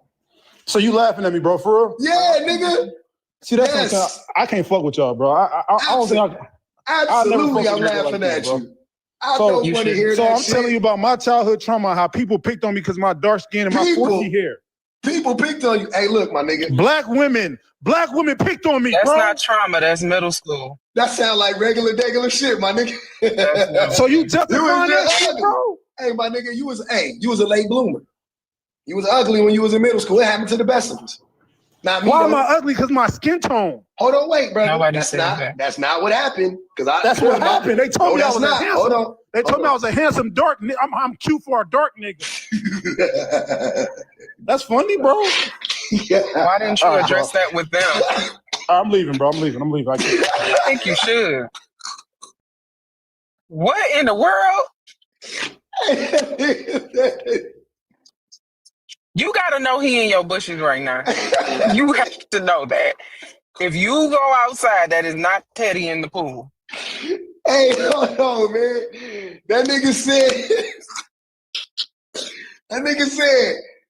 said he was cute for a dark guy. That's horrible. And y'all better not laugh in the comments. Oh man, you know why I'm laughing? Because I already know where I'm going after all this is over. So I'm just gonna rest easy. I'm gonna get my keys in while I'm here, baby. Oh my God, that nigga. The trauma said, from middle school is outrageous. If I'm honest, I can't even imagine. Like, and you know, as a woman, when you actually have trauma from men, you can't say that you have trauma from men. You can say that, you know, there's a man that I was married to, and he used to go upside my head, and he would go upside the kid's head, and every so often he would come in the house and he would be mad, and he would take the dog by his tail and he would swing him around. And every man is gonna tell you should have chose better. Men can go all the way back to middle school and talk about how this girl wouldn't go to the dance with him, and now all of a sudden we gotta suffer based on that girl not saying yeah to going to homecoming with him. And there's no woman, girl, nowhere that can say, yeah, I used to be in a deviant relationship. Oh yeah, what happened? This boy in middle school, you know, he grabbed me. That's totally different. Would you get when they was calling you darky, when they was calling you blackie? Hold on, man. When they was calling you blackie, did they also grab your penis against your will? Plot twist, he had on all black. They wasn't calling you blackie because you were dark. You wore it black. They every was day, yelling nigga. black shirt. You were dressed like a YN in the 90s. They was yelling black shirt because you had a black shirt on. You just took it too personal. That's They was what yelling. actually happened. They was yelling black tea. That nigga thought they Hey. said blackie. Black tea. Black T. Nigga was like, Blackie. Yeah, stop sign. The nigga said, stop sign. Why he punching the air like that? I was just telling him his t-shirt was big and I liked it. He left his I was- backpack. See, crashing out over there. Y'all fucking bullies, bro. You're fucking bullies. Y'all think this shit funny? Until it's your fucking kids. Until it's your fucking son. Jerry, it's You're a piece of shit. Hold on, Jerry. Wait, man. Hold on. Go ahead. I'm sorry. Go ahead, Toaster. Jerry, it's I'm out of here. like Fuck off. like BP was saying. Like BP was saying. I'm trying not to laugh. I swear to God, this shit too funny, man. Go ahead. I'm sorry. Like BP was saying, it's always these men, these sensitive men who come in and are like, I worked so hard, I've sacrificed so much, you don't know what I've been through. And then you ask them what they've sacrificed or what they've been through, and it's like someone made fun of, something small, like in middle school, someone, and then if you ask a woman the same thing, and it's like 10 bajillion times worse. Like just what you were talking about, host. You were talking about grown men going after teenage girls. Mm-hmm. Like that alone That's is traumatizing. so much worse. And that was a regular thing that was happening. I want to say something real quick. And you know what's crazy? I was just telling my story as a boy. You know what I'm saying? Like what I experienced as a boy from the men, right? Even with all that shit, I want to make it very clear. Even with all that shit I said, I know my sister had it 10 times worse. Yeah, That's he's all I'm whining. saying.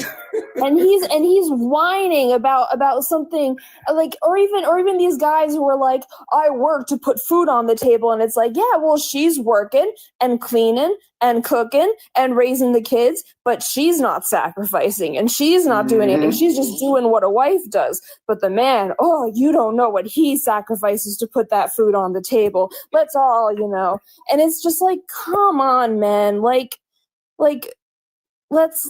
Let's be serious here. But I did want to mention something, because I think it was Jerry who mentioned about how women are more likely to leave that women are more likely to leave their sick male partners. And I used to work in the cancer ward, and if you get really sick, especially CA cancer, the doctors, and you're a woman, the doctors will not only tell you that your husband is likely to leave you or cheat on you, they're going to tell you to get a therapist. I have a study. I don't have the DOI No, we know. number. No, we know. We talk about that all the time on here. We know. He wasn't even saying that though. He just was making some stupid ass point. He didn't even say like a woman is more likely to do it. He was just saying like, what if she doesn't? Like, is she, Yeah. you know what I'm saying? Like breaking the covenant. And I was like, yeah, of course that's terrible, right? Like, yeah, that's terrible. But the man is more likely to do it. Everybody knows that. Yeah, Well, he it- might not have known actually, but we know that. Yeah. Like it's such a statistically like astronomical rate. And like if a woman is pregnant, he's likely to cheat. After she gives birth, he's likely to cheat. Like it's Beat, awful. cheat and beat, or beat. I mean, either one or two or both. Or Yeah. whatever. Mm-hmm. Yeah. When she moves in, when she agrees to marry, and when she gets pregnant. When she It's doesn't the have a most job. dangerous times to her. When she doesn't work, when she doesn't make her own money. Yep, it's a very dangerous time to be a woman. It's always been, but right now it's particularly Super bad. dangerous. But I'll drop down now. Thank you so much for having No me. problem. Thanks for the patience. Erica said, keep bringing Jerry back for the comic relief. I got y'all. If he come back, I'm gonna throw him back up here because he's funny. Tanthres said, Patrick Starr thought teasing was a system. Hold on. Tanthres said, Patrick Starr thought teasing was systemic. He sure did. I ain't gonna even hold y'all. I never went through that ugly duckling phase, But I saw niggas that did.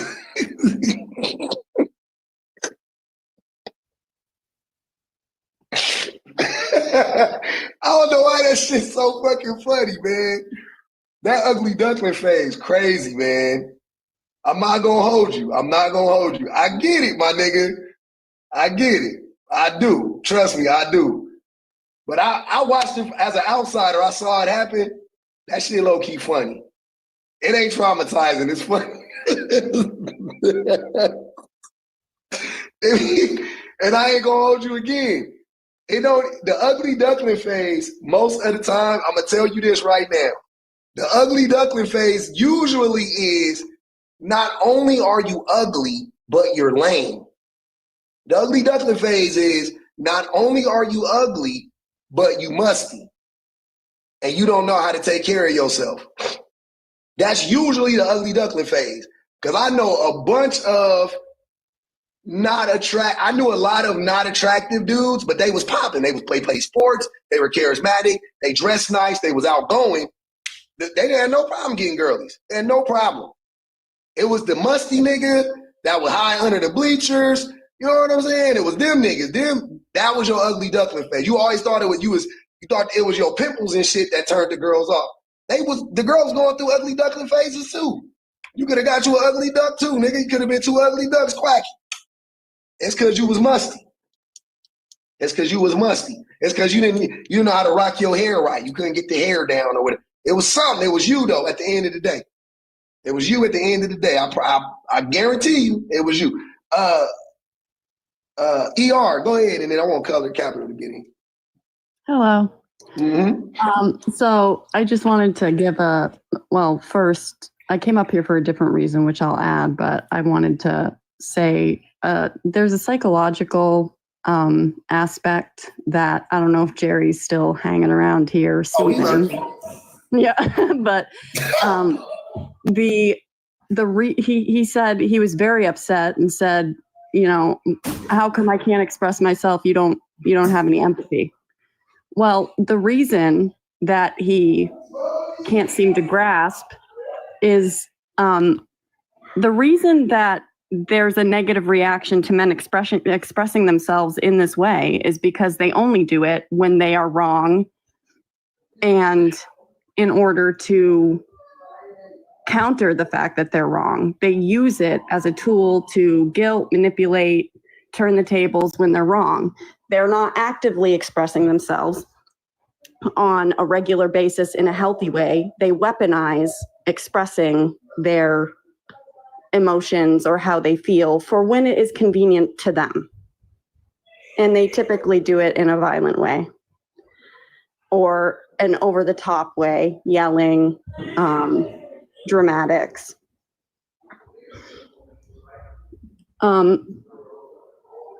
The other thing that I wanted to mention, Jerry was wrong. I have PubMed up right now, and the number one reason for divorce at 75% is lack of commitment, and then infidelity at 59%, too much conflict and arguing at 57%, followed by marrying too young at 45%, which is interesting because the red pill and patriarchy society, patriarchal society and the red pill sphere are very pro marry very young.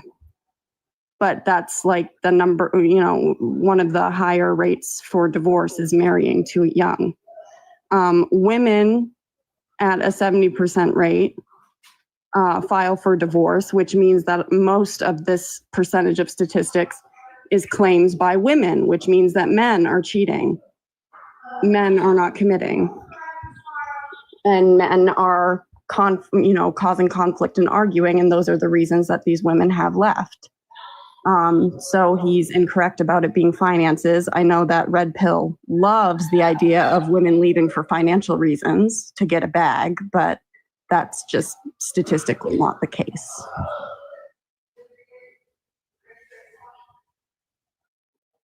That's super true, and especially when you're dealing with guys like Jerry who just genuinely probably need a hug, because that's what it sounded like. That he obviously somebody at some point was supposed to hug him, did not, and now we're all kind of suffering through it. I I think that the sad reality is that so many men feel obligated to women's time and efforts in reassuring them, validating them, making them feel like they are, cute and sexy and creative and all of these things, that when they don't have it, it becomes painfully obvious. Like and honestly, to me, they want to be the easy breezy, beautiful cover girl. Like they want to be the guy in the commercial, giggling and sniggling and putting his hair behind his ear because all the women are going, ooh la la.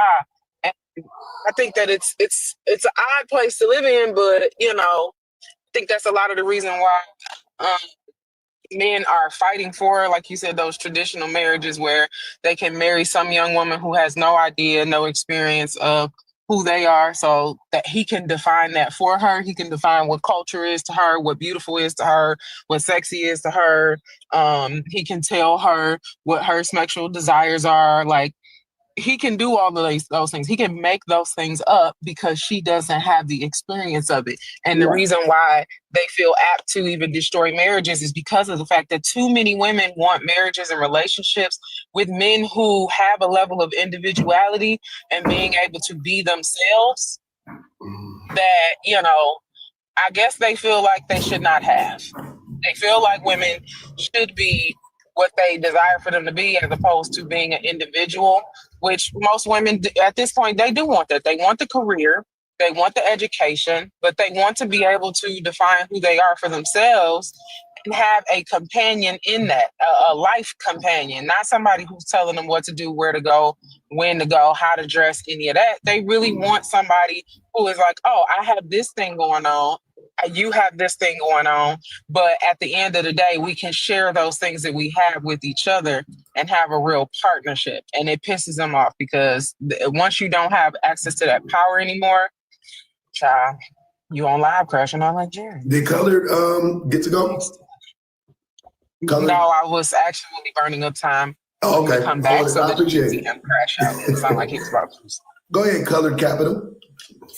Jerk that wheel. But I just need something for my sisters. I need something to give my sisters.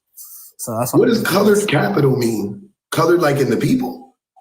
No, like as in diversity. So we run like a youth organization. So we like mentor youth. We'll have cooking classes.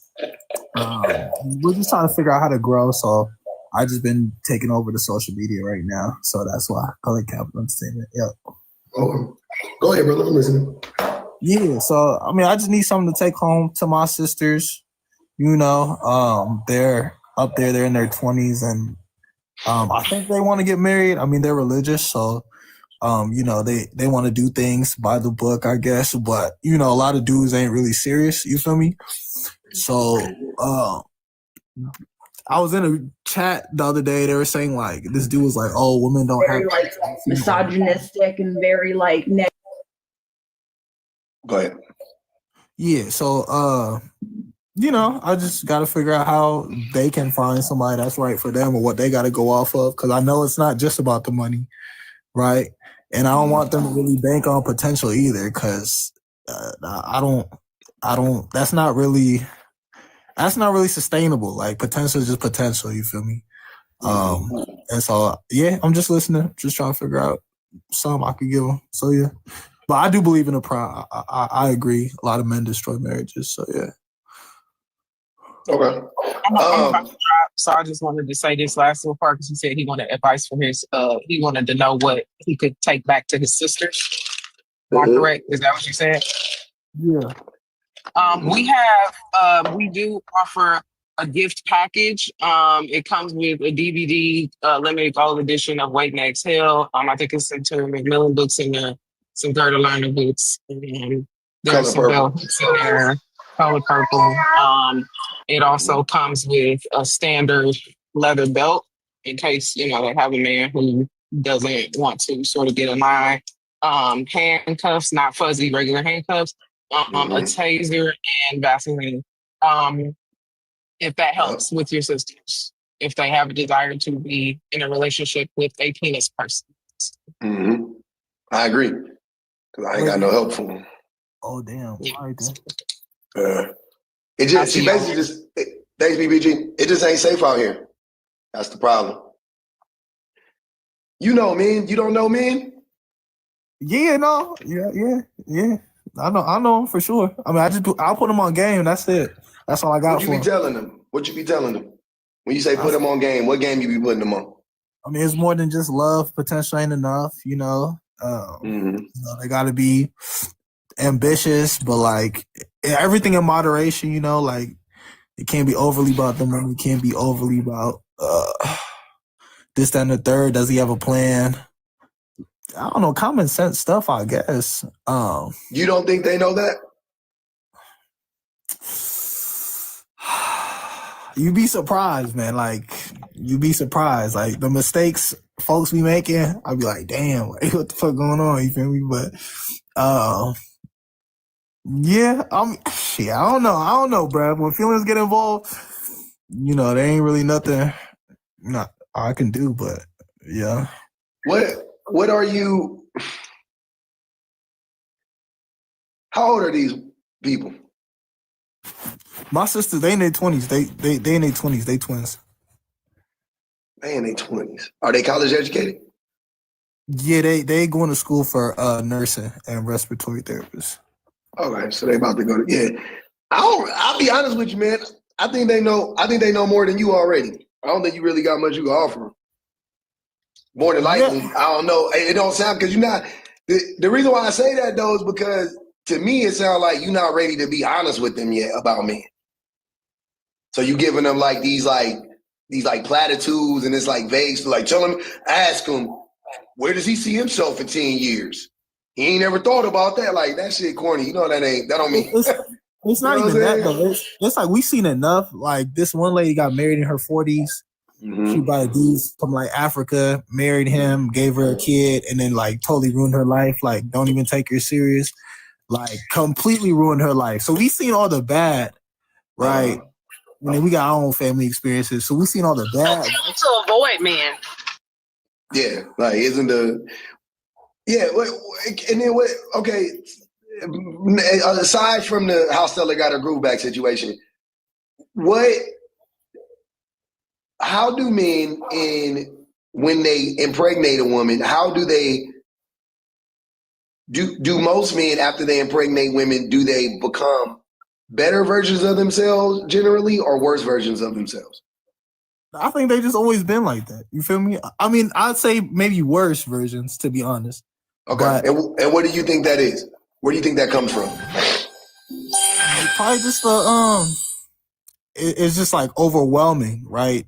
Like you got to adjust from being somebody that maybe worried about yourself, maybe your significant other, to like another mouth. You feel me? So like it's not easy. So for sure, worse, unless you know they already knew how to like.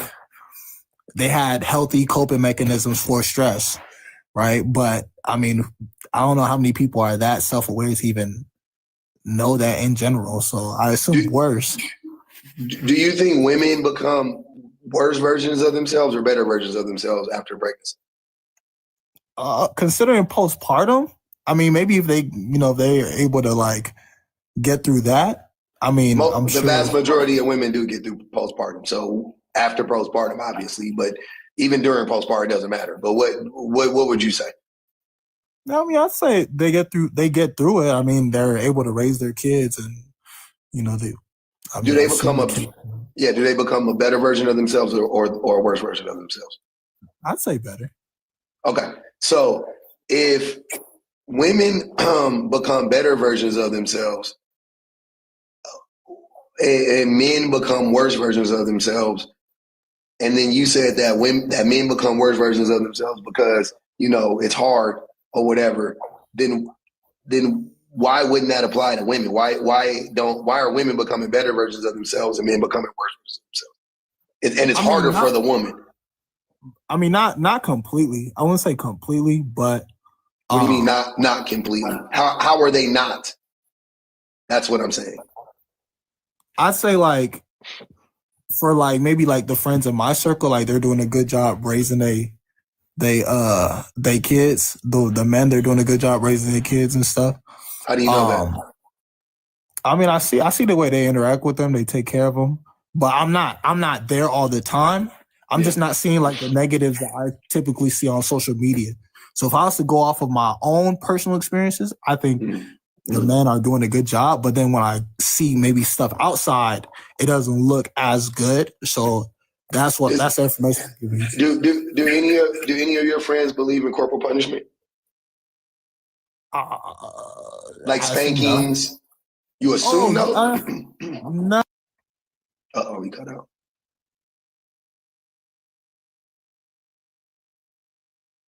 It depends how bad, I guess, the kid is, but I don't really see them spanking their kids like that, no. You never talked to your friends about how they discipline their children? I talked to them, yeah. Like they don't beat their kids. I mean, maybe once in a while the kid does something crazy. Okay, so they do whoop their kids. Okay, so that's abusive. And this is why I was asking, because you were saying like, oh, I think all my friends are doing good. And I asked you, how do you know? And I wanted to see if you knew what it would look like if your kids were abusive, if your friends were abusive, and your friends are abusive, if they're whooping their kids, that's abuse. So you don't think that that's abusive. So you think they're doing right by their children. But me, I would say they're not. I'm not saying they're all bad, but I would say that's a huge thing to be whooping on your kids. I think that's crazy to be whooping on your kids. I'm not there when they're raising their kids, and I haven't really ever seen them whoop their kids. Maybe like one time when the kid that's enough. Enough. That's enough.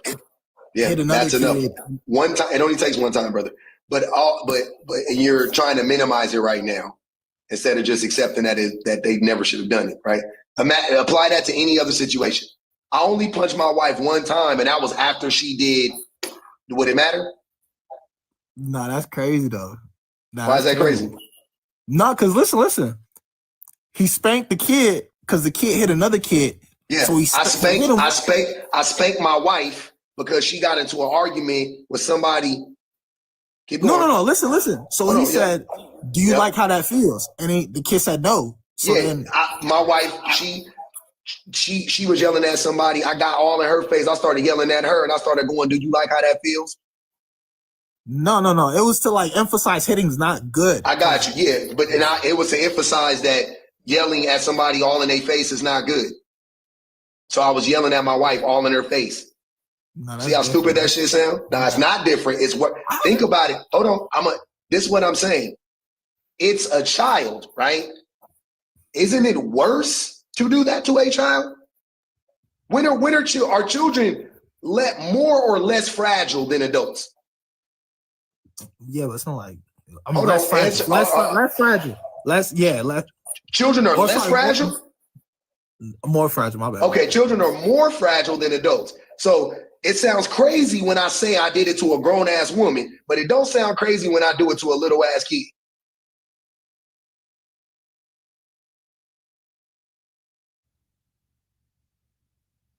How about you don't take back no advice? Hey, how about you stick around and learn something? Because baby. This shit crazy, man.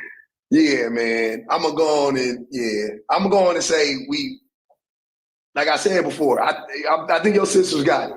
I think you should let them do what they do. I think you gotta work on you.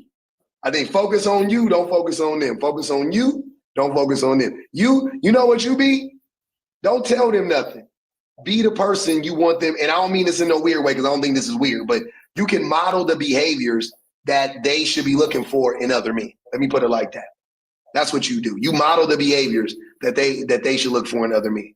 That's it. That would be my suggestion. And you don't turn a blind eye to problematic men. That's the other thing. You don't turn a blind eye to problematic men. You don't excuse problematic behavior because it doesn't affect you and your household. You hold everybody to the same standard as you hold yourself. Oh, for sure. I mean, it's like I said, I'm only here to listen. I'm only here to listen. I got you. And I'm only here, and I was asking, and it's not to blast you. I was asking to see, because the way you was framing it was like, well, we good. I'm good. I just want to make sure my sisters are straight. I'm like, nah.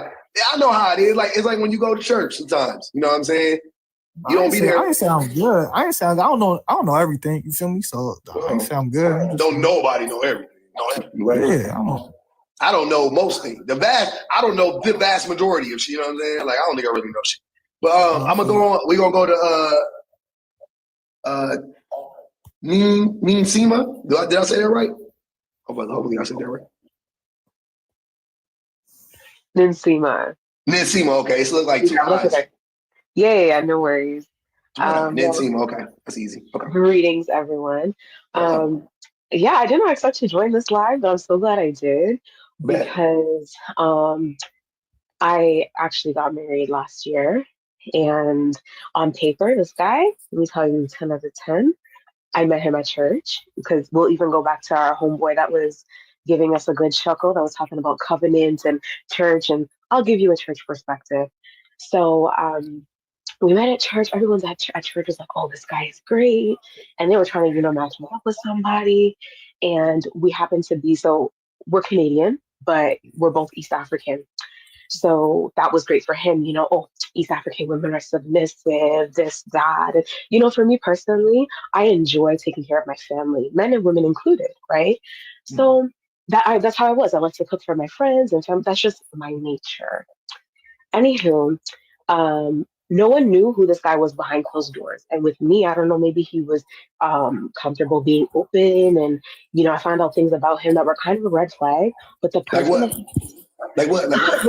So, okay, one time he came over to my place and he was saying some stuff. I'm like, you're an opportunist and you're like manipulative because all of these people outside that we interact with, even together or individually, like when I observe you, you're very like performative, but it seems genuine and sincere. But at home, like behind closed doors, when it's just he and I, even when we were friends, like the way he would talk about these people and like, some of these people genuinely loved him, right? And he's like, oh yeah, that person, oh yeah, once I finish my master's, I'm out of here. Like, because he was working on his master's degree. So he's like, yeah, so when I'm done, oh, I'm never speaking to them again. Like, I'm just gonna leave. And I'm like, these people have invested in you. You serve at the church. Like, these people think you are committed. And he's like, oh yeah, no. Like, once I'm done my degree, like, I'm gone. Like, I'm moving on to the next thing. And, like, I'm here for a season. I'm not here for a long time. I'm here for a good time, get what I can out of these connections, these people, and I'm gone. And I was like, I'm the exception to the rule. You can't do that to me. When I tell you the performance, like he would just, and everyone just loved him and they would soak it up. But I was the only one that would see these things behind closed doors. Now, fast was forward, that confusing for you? For sure. Like, However, because he's obviously, I'm just saying, because like you're seeing like him be this good person. So in your mind, is it safe to assume you're like, so he can be like that? Right. You know what I'm saying? Like, which one is he for real? Is he this person or is he that 100%. person? Got you. Okay. Right, correct. So I'm like, okay, maybe it's my discernment.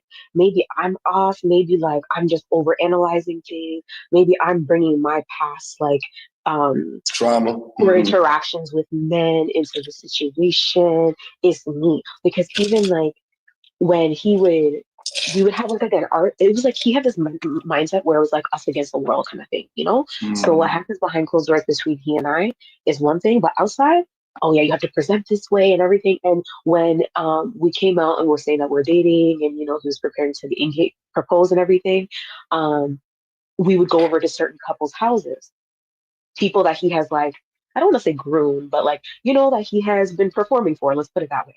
And we would go over to their place, and before we would get there, we're in the car, and he's like, look, you got to stroke the husband's ego like this because that's how he likes. Like he's preparing me as if I don't know how to handle myself in social settings. Like I was like, okay. Like he kept on going about, oh yeah, you got to talk to the wife like this, and he was grooming you. Oh, for sure. But it was unnecessary. So this it kind of gave me like further insight into his psyche. But again, I just kept on tracking forward because again, I'm like, oh, he's a good guy. He met my dad. He met my brother actually when he and I were just friends. And my brother, I don't have a great relationship with him. My brother, look, my family's not perfect. A lot of trauma there. My father was abusive and everything. So, I didn't really. Did they like him? My father did, but because they're the same person. What about your brother? My brother immediately was like, he's not ready. That's all he said. He didn't say that he was a bad guy. He did, like, because on paper, like I said, he's an engineer, all these things, like, he presents very well. But my brother, that's all he said. No further explanation, just he doesn't seem ready. Gotcha. I said, okay. I'm like, what do you know? You can't keep a relationship to save your life. You're not even a good brother. Never mind. So, I'm like, nah. Maybe and then fair, but right. And my father didn't really give much of an assessment because he said, look, if I choose someone for you, or if I give my suggestions or whatever, or my feedback, you are going to then say that I was the one that coerced you into getting married, and I don't want that on me. So my father just didn't want any responsibility. My father's allergic to everything. So I was kind of in it on my own, right? So anyways, fast forward, mind you, we were engaged 4 months in, married. Oh, Hello? How old are you? I am 28. 28? Yeah. You kind of old. But at the time, no. Now I'm 28. We're divorced now. Oh, I know. I'm saying, but how old were you when that was happening? I should say. That's what I mean. 25. All right, that's young. Okay. And then 20. But mind you, like I just. Again, I was at a point where I'm like, oh, I'm in church. Like church really I was church got religious psychosis, yeah. And you want to show up like this kind of wife and take care of your home, blah, blah, blah. Anywho. So then, okay, fast forward, we get married, we move in, and I'm in wife mode, especially like African wife mode, And because I was born in Canada, I'm like, oh, I gotta have this African mentality and take care of my husband. And so he didn't serve himself. I cooked everything. I served him. I was just it was, anywho. I fast forward, and like I said, he was still pursuing his master's. So he would be studying sometimes and working and all of that. And he didn't mind providing. He had no emotional attachment to money because he came from money. So he doesn't mind providing. However, when it comes to how he would treat me emotionally, a few weeks in, I saw it's almost like I physically saw his mask slip from his face. Oh shit! We were in the kitchen, and we were going to go visit another couple, and we were talking about when we were going to meet them, and it was the same one he was prepping me for before, but we were going to go see them again, and he was doing that thing again where he's trying to groom me and prep me, and I remember he was in the kitchen and I was on the couch, and the way he was talking to me, something just shifted. I was like, why are you speaking to me like that? And it was like a lack of regard and respect, and he's like, but you're family now. So it doesn't matter. He said the quiet part out loud. Right. Then fast forward. The reason why I'm sharing all of this is that it didn't start physical right away. So it built up. Then it became abusive. Oh yeah. It became abusive. Those same families that we went to go sit and have dinner with and everything are the same ones that were like, no, I can't believe he did this to you. Even though he admitted that he was abusive towards me and the things he was doing, he was like, oh yeah, male validation all day. I was a pick me 100%. For sure. So I see some of the comments. But anyways, so those same couples are like, I can't believe he did this. I don't believe it. Even though he is sitting in front of them, telling them that he was abusive towards me and everything. And even one time we called his family to tell them what was going on. And they were like, oh, maybe he just wanted some attention. That's why he was abusive. How did you get out of it? So after I would try to get the church because I wanted to get people involved. So it's not, I'm not crazy and I just left him because that's what they would say because he was never going to leave. Right. So the church is like, go home and fix your family and, fix your marriage, be a good Christian wife. After it kept on happening, I was like, no, I got to go. So I left. There was one last time and I was like, I can't do this anymore because I saw in his face, this guy's capable of killing me. I don't know if I can say it on TikTok, but I was like, no, I got to leave. So police were called. And I think the neighbor's wife had called, but didn't want him to know. So when he was at work, she had called. They came over, and I didn't want to do a wellness check kind of situation. Correct. So I didn't want to say anything because I was like, oh, I'm going to be that snitch, I don't want to be that kind of wife. And I was just always thinking about his well-being and his career and all about him. So anyways, I ended up leaving. I tried to pack up as much as I could. My girlfriend came and her husband came to help me take as much as I could out of the house. And then I was home with the shelter. And then a few weeks later, I got an apartment and just got out of there. I haven't seen him, haven't heard from him. And they were telling me, look, do not go back. The police. Don't go back. Yeah. It was the police officer that really instilled the fear in me because he was like, he actually, so when he was speaking to me, he left with his partner. Then he came back. He's like, look, I just had to tell you this again. Do not go back. And when you're ready to give us the full statement, like, please, like, reach out to me. And again, I was still thinking about, like, even what I saw growing up with my mother and my father, their abusive situation and all of that. I was like, I don't want to be a statistic again. I'm getting a divorce already. 6 months in, I was like, the social pressure. Yeah, that should happen a lot. Exactly. So I had to now like distance myself completely. But before the last assault, his friends actually met up with me because he told his friends that a huge like fabricated story about what was going on.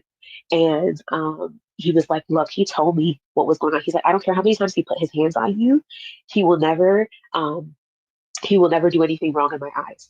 These are his male friends that are saying this. There's nothing wrong that he can do in my eyes. I don't care how many times he puts his hand on you or any other woman. There's no wrong that he can do in my eyes. And that's when I just stopped talking to anybody about it. So hearing you saying this stuff about men and stuff like that, it has been like validating because I just feel like I shouldn't say anything because they're going to be like, oh, well, what did you do to make him You know, like, what did you do to make him put his hands on you and all of these things? Yeah, and they always do that. Or they do what Jerry was talking about earlier, which was like, oh, the women breaking the covenants and the covenants and the covenants. It's like, did he not break the covenant when he put his hands on her? Or? Correct. That's like a covenant breaking situation if I've ever heard of one. So yeah, sorry, but hey, well, I'm happy you made it out of it, obviously, and you ain't seen him since. So that's good, right? Well, in court though. Right, but in court, last thing I'll say is in court, because you know, obviously everybody's innocent until proven guilty. So they're guilty until proven innocent. No. Yeah, I wish, but literally it came out. He said, "No, I don't agree to any of these charges or anything. All the evidence is there, but you know, we're gonna see how everything because it's an 18-month process. Because his lawyer is making him push out like the this trial date and all of that because you know he said he wants to take it to trial. So we're gonna see what happens. Wish me luck, y'all, but stay away from these men. Choose yourself, love yourself, respect yourself, and just all the best, everyone. All right, appreciate you. Oh man, that shit crazy right there. Hopefully, man. Hopefully, it don't. Wait, you wasn't paying no bill. Wait. I came up here to tell Jerry and do a backflip. Hey, Jerry! Hold on, you man. all right, Jerry? This nigga gonna have me laughing, man. Hold on, let me get ready. Hey, Jerry, hey, you good, man? My mama was worried about you, man. Hey, mom was in the car. My mama in the car. I'm taking her to the drop off her sleep study. So we listening. She said, "Oh Lord, he's so out. He was out. Jerry, you all right?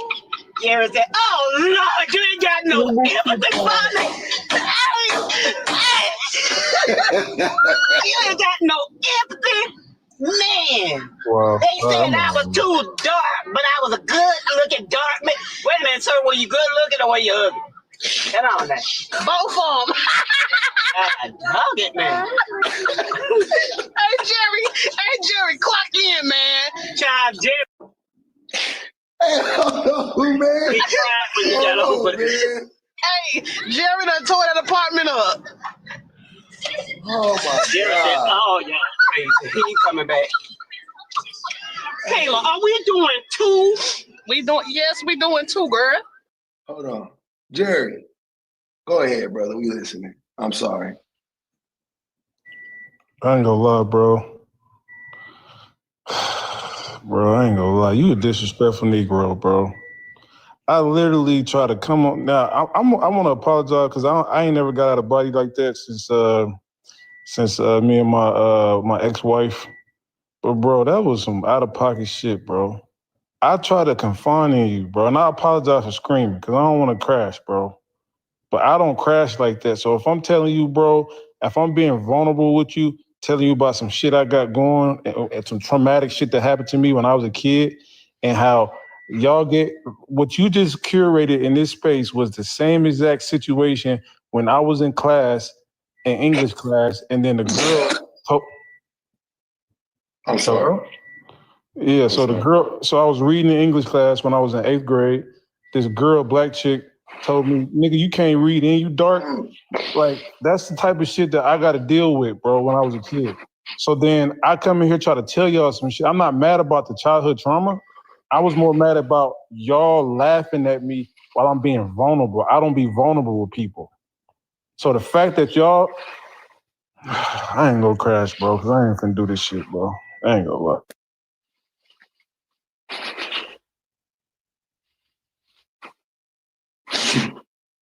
Wait, Mom didn't realize we on. I want to snicker at him, but he sounds so hurt.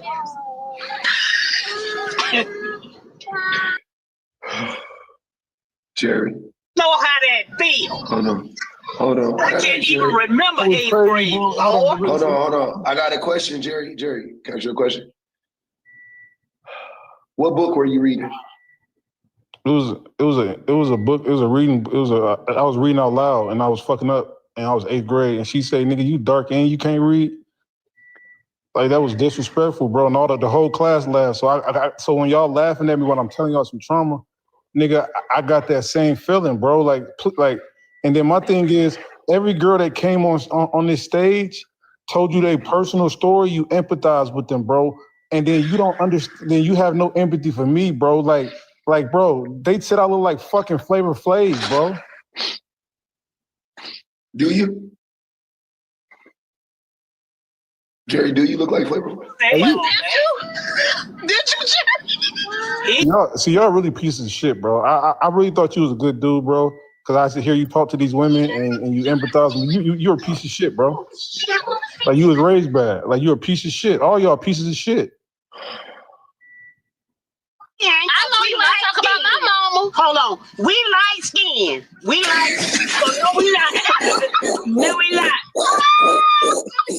Yo, fuck off. I'm out of here. Bye. Hey, don't talk to my mama like that, you. Bye. Lip. Big back, brisket back looking. Burn in.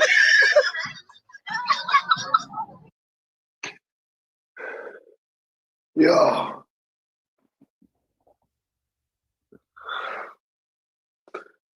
All I wanted to know was, do you actually look like Flavor Flav or not?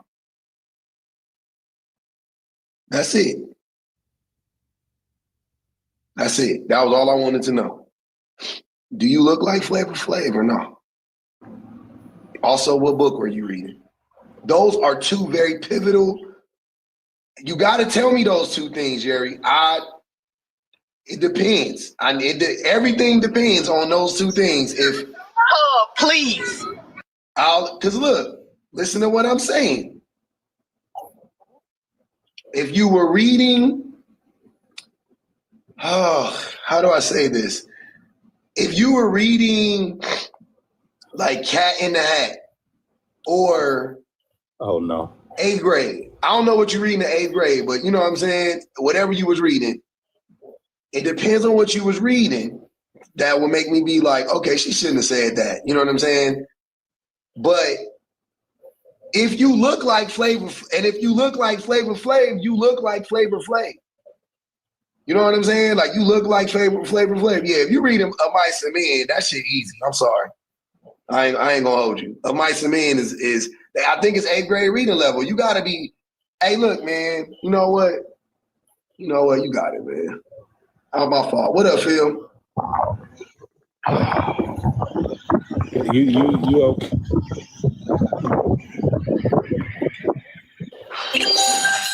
You good, man? Yeah, man. I'm trying to hold it together, though. I just need you to take a few deep breaths, brother, and you'll be okay. I'm trying to get through it, man. I promise you. Catch Me Outside said, 5 on me, 5 on you for do you? Because I had to know that the nigga looked like him. All right, man. My fault. Go ahead, Phil. I'm sorry, man. been a long day. You know, we're all tired. It's Friday. Everybody's trying to enjoy the weekend. You understand me? And y'all just brought up, you know, Lord forgive me. Y'all just brought up this man's traumatic. But I didn't bring it up though. You got me laughing at. But Phil, I didn't bring it up. He brought it up. That's the thing that's crazy. I didn't ask him what happened to him as a youth. He brought it up. Then he got mad. Hey, that's what you call a No, I'm just like, no, it's a self-inflicted wound. That's what he did. It was a self-inflicted wound. And I'm like, nigga, what did I do? I'm like 50, waking up like, nigga, what did I do? I didn't know what happened. Nigga said K squared. I can't. K Mama in there, they double teamed on him. Aquarius said, what does he want a random panel of strangers to do? Apparently have empathy, Aquarius. Apparently have empathy. We don't have no empathy. I'm sorry, y'all. I was finding somebody said he was reading with his finger. That took me out. He was probably reading with his finger. That took me out. I ain't going back to it. But that's okay though. You know what I'm saying? But that's fine. Yeah. You know what I mean? Oh God, man. I really tried hard. I really tried hard, man. I did. And then Kay and her mama came up here and they made it damn near impossible. But I was trying to hold it together to get through because I didn't want to, you know what I'm saying? I didn't want to add. I didn't want to compound. I didn't want to add on top of it. So, yeah, that's all right. I'm sorry, y'all. Whoa, that was heavy. You ain't got no problem, that, bro. That was a lot. That was a lot. That nigga said, but he said that the girl said he looked like Flavor Flav. But what if he looked like Flavor Flav? I'm gonna be thinking about that for a while. You know what I'm saying? Because if you don't look like Flavor Flav and they was trying to be disrespectful, then okay. But also, because you young, so because Flavor Flav that I knew, he wasn't a bad looking guy.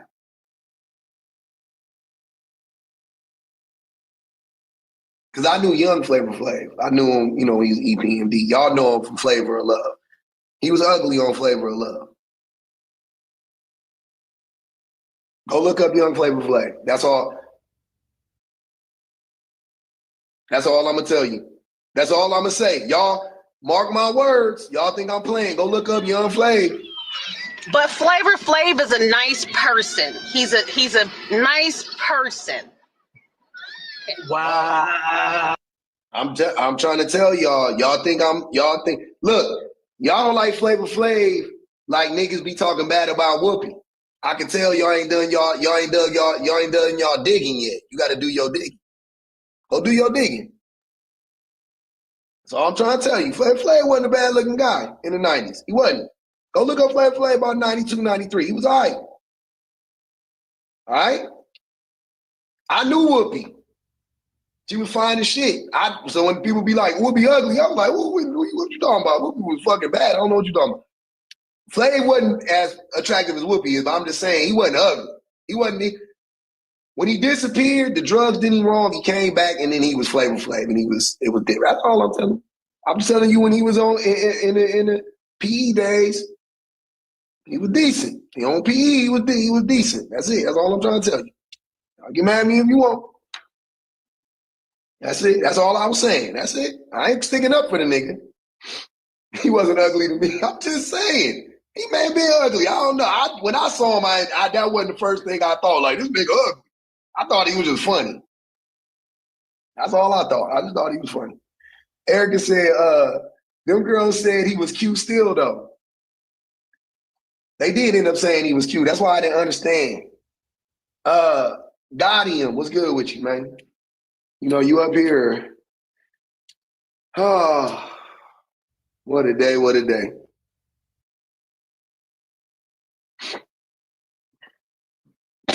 You mad?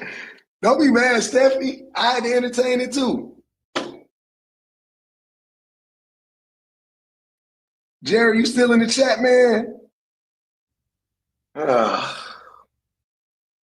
You said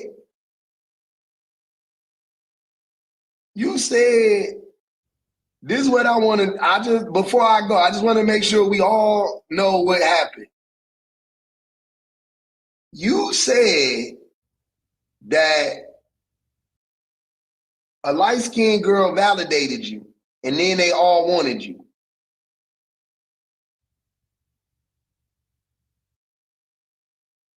So why you hate women so much? It sounds like a boy didn't help you out. The boys didn't do nothing for you. I don't know. I don't know what happened. Here. No, I'm sorry, Auntie. I was trying to invite this Guardian person, whoever this person is. There you go, Guardian.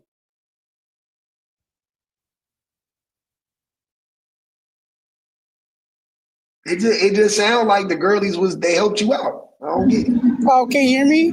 Yes, ma'am. Oh, okay. Yeah, I just joined to see. Yeah, I follow you on YouTube. Oh, bet. So yeah, I wanted to see what was going on. Yeah, I see the title. It says "Men Destroy Marriages and Women Just File for Divorce." Mm-hmm. I